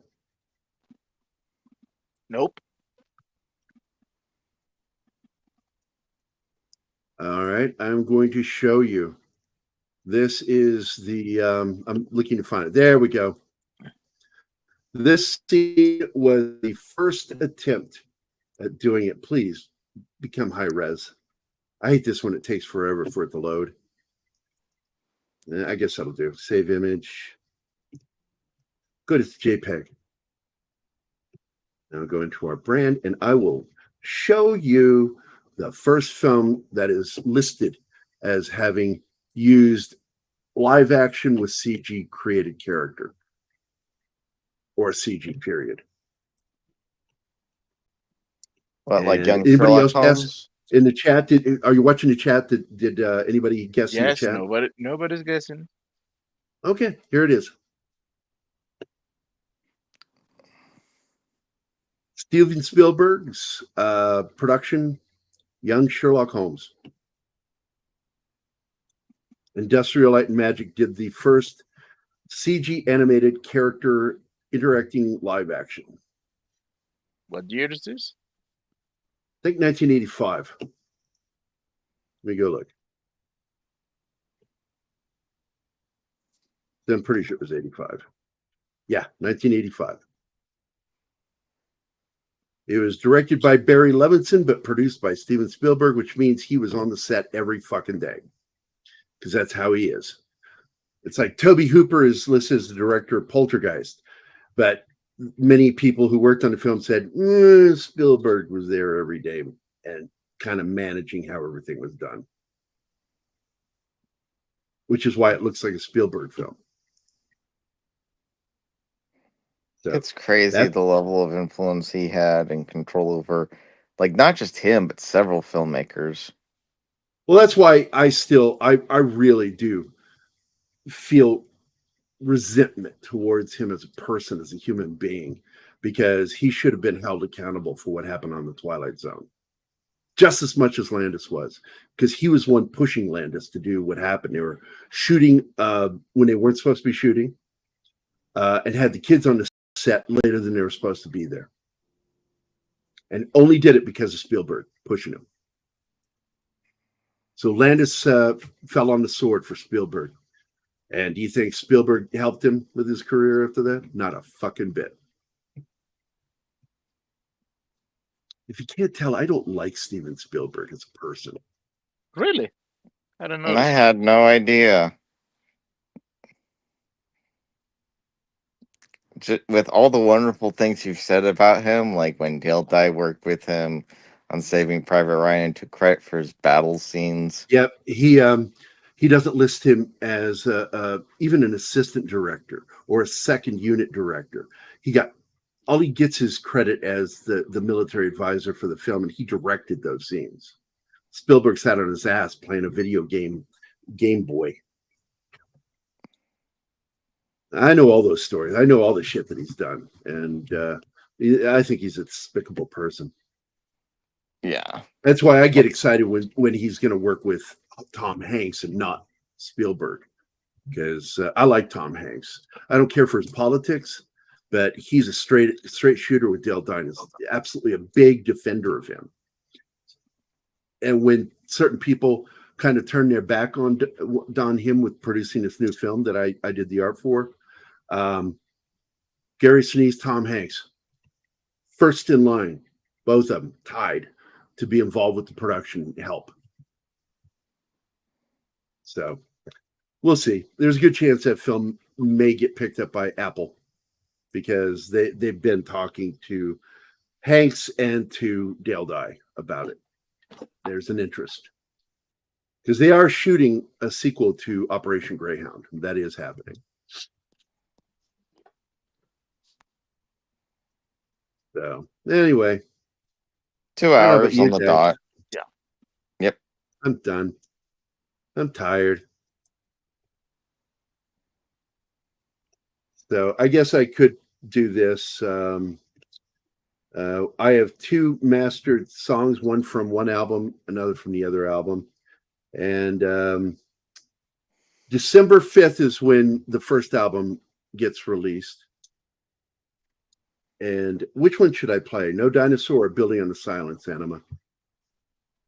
Building on the Silence. All right. This is a song I wrote about my daughter when she was kidnapped.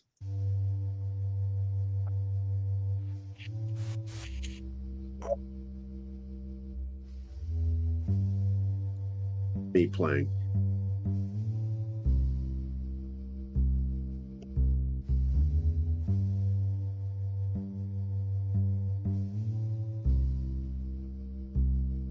I'm building on the silence from the spaces in between, falling like needles to the places still unseen, and the glowing in the distance, our homes burn to the ground, purged with fire, so no traces can be found.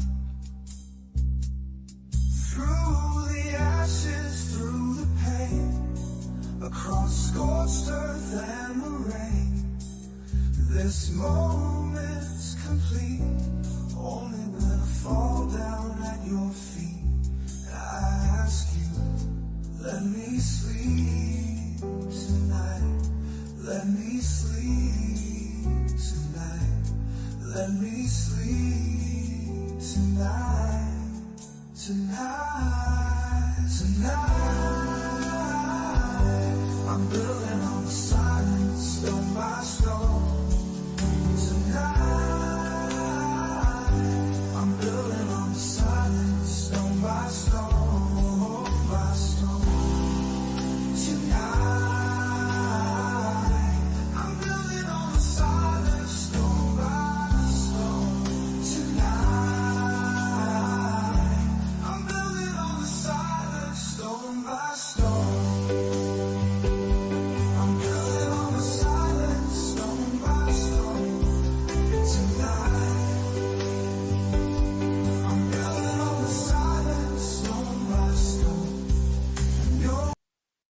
All right. It gets me emotional listening to it, so I got to stop it. Oh, I thought you were worried about getting copyright claim on your own work again. No. I told Anima, when I listen to my music, because I know what the words mean, and it just hits me like a ton of bricks. That was that one. And then I guess I'll let you hear a little bit of No Dinosaur. This is my personal fuck you to toxic people in my life that I've just said, fuck off. People who in your life that like feeding you negative things about yourself, telling you how you should be. Very, very useless fucking people. And this song is a fuck you to those kinds of people. And saying that you're no dinosaur means that you're not a cul-de-sac, just because you don't like me or like what I'm doing doesn't end me. I'm going to keep going. So I'm no dinosaur. That's what the line means. Again, all my music.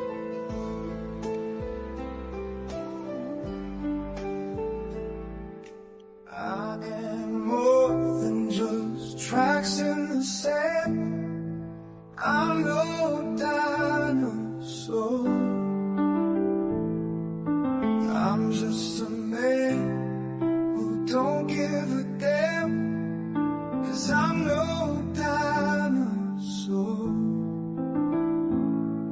That was snaps. I'm more than a joke at my expense. I'm no dinosaur, nor a fool sitting on a fence, 'cause I'm no dinosaur. I keep walking, nothing will get in my way, and I'm talking for more than today. I keep walking, nothing's gonna get in my way, and I'm talking even if I got nothing to say, 'cause I'm no dinosaur. I'm no dinosaur.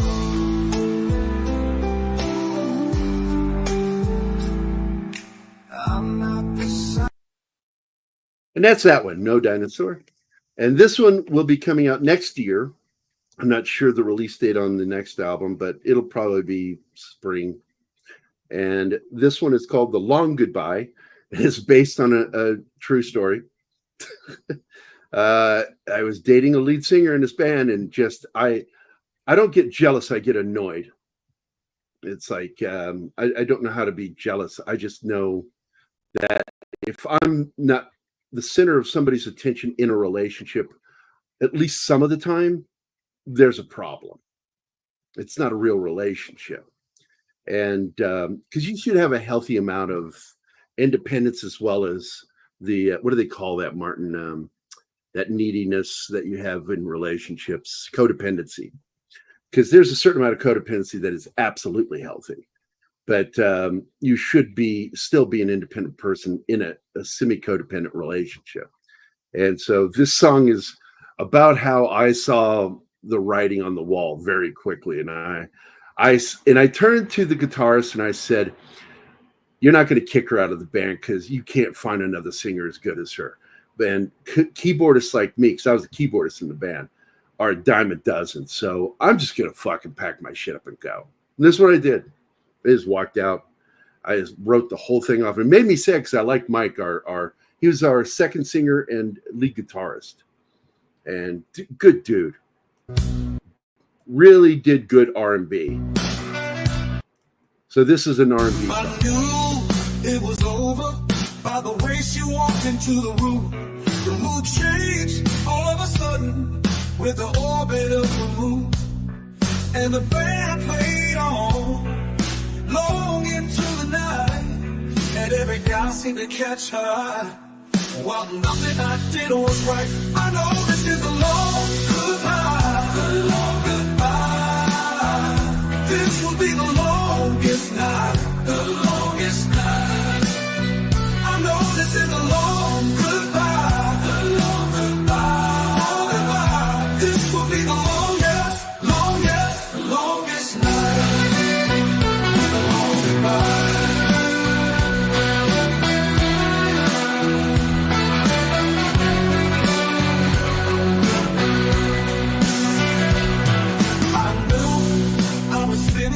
The way she looked at me across the floor, the temperature fell all of a sudden, and I made my way to the door.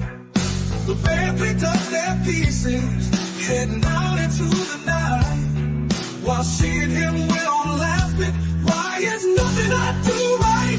I know this is a long goodbye. The long goodbye. The long goodbye. This will be the longest night. The longest night. I know this is a long goodbye. A long goodbye. A long goodbye. This will be the longest, longest, longest night. But with a long goodbye.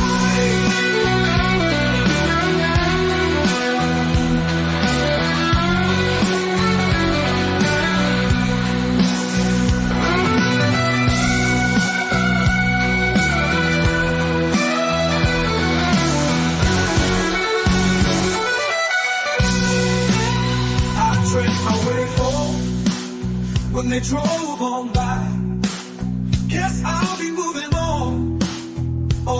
through the night.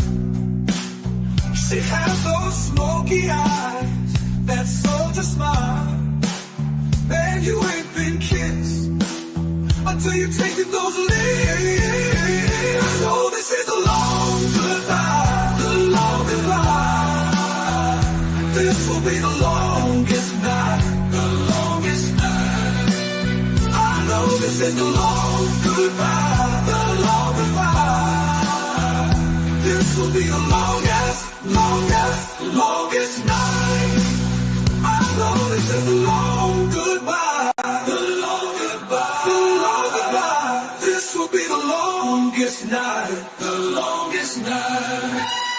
I know this is the long goodbye, the long goodbye, the long goodbye. This will be the longest, longest night. Oh, the long goodbye.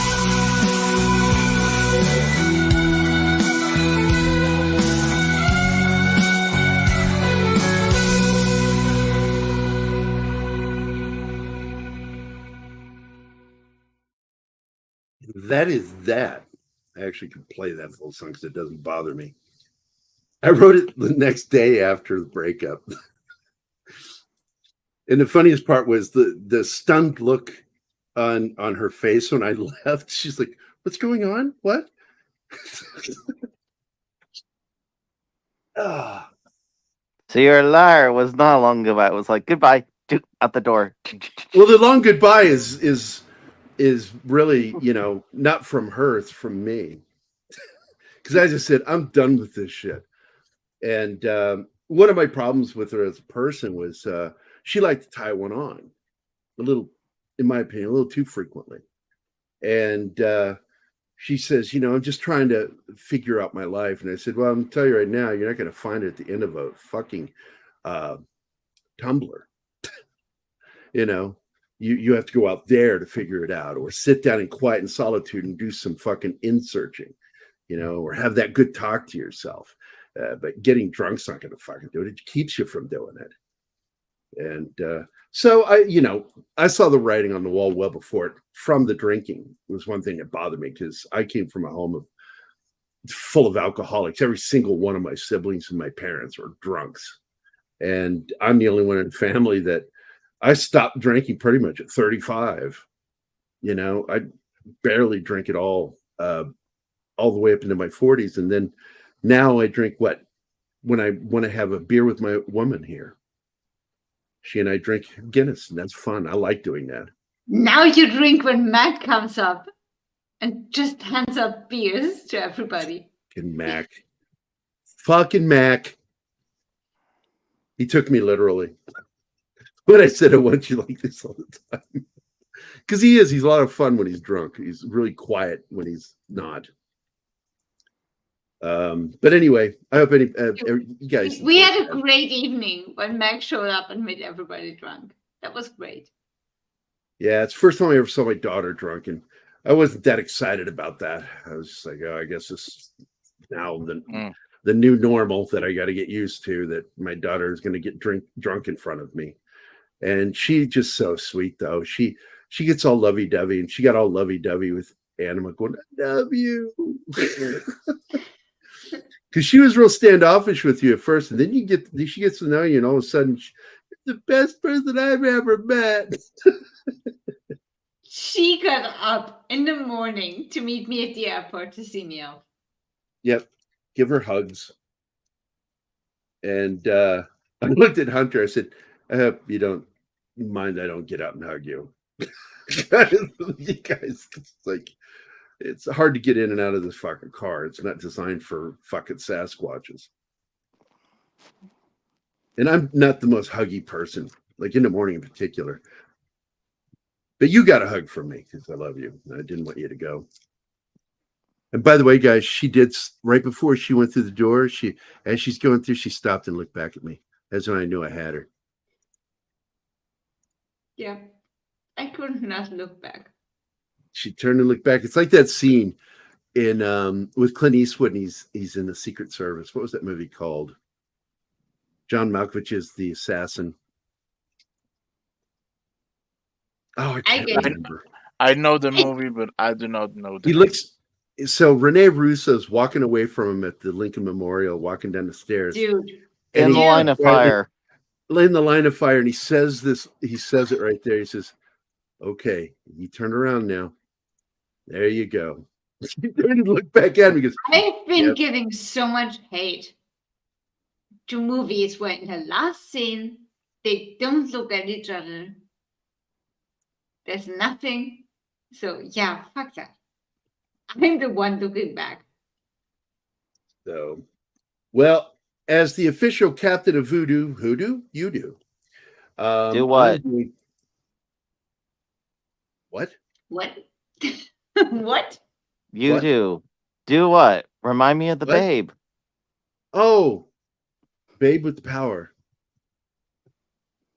The power to, what was it? The power to, what's the line? Remind me of the babe. What babe? Babe with the power. What power? Power of voodoo. Hoodoo? You Power do. of voodoo. Do Hoodoo, what? you Remind do. me of the babe. That's like the old Time magazine one where it's like, or Life magazine. The guy says, "Well, that's Life." He goes, "What's Life?" "It's a magazine." "How much it costs?" $1. "I only have 50 cents. That's Life. What's Life?" I remember that as a kid. So anyway, I hope everybody had a good time watching the show. I sure did. So I want to thank Lord Thoth for being here. Kingsport Cal. Our buddy Cal. Yeah. Tom Baker. Let's see. Angelus Draven dropped in. It was really nice to see Angelus. I haven't seen him in a while. Emmanuel, of course, lovely seeing you and your husband Regis. Of course, my dear friend Zax. And Parrothead, man. Parrothead is such an exceptional person. You know, I'm having a rough day and he'll post something that'll just make me giggle. Jamie G with the Voltaic Blood. War Monkey was here. FKC 2005, aka Tim, who also gets me the giggles all the time. Him and Andy make me giggle a lot too. Mephisto's movie reviews was here, my buddy Mephisto. It was late there in Israel, so he had to go to bed. Of course, we had Jeebus here. Which one? We had Werewolf Jeebus today. Right? Werewolf Jeebus? Yeah. Yeah, that's who he is right now. He's a werewolf. Werewolf! Werewolf! Young Frankenstein. Come on, people. Why wolf? And then I got some mess anima saying, "Rap, please." Well, what do you think I'm doing? Anyway, that's the end of the show. We're going to get the heck out of here. Let's see. Where's the outro? There's the outro. Oh, I can end. Oh, just end it. It's automatic. The following people are gay. And The they following do people it. are gay. Yeah. We're out of here. Bye, guys.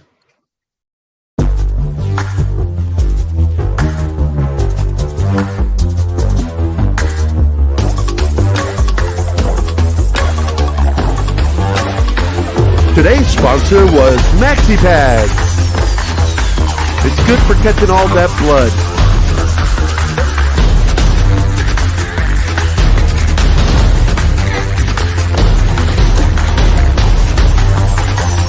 This episode is brought to you by Shanatsky's ass, because it was here. Vampire's favorite band. I so negative. Bum, bum. That's all, folks. Y'all come back now. You hear? Hey, what's Spock doing? Ooh, we get to see the puppet. Thank you.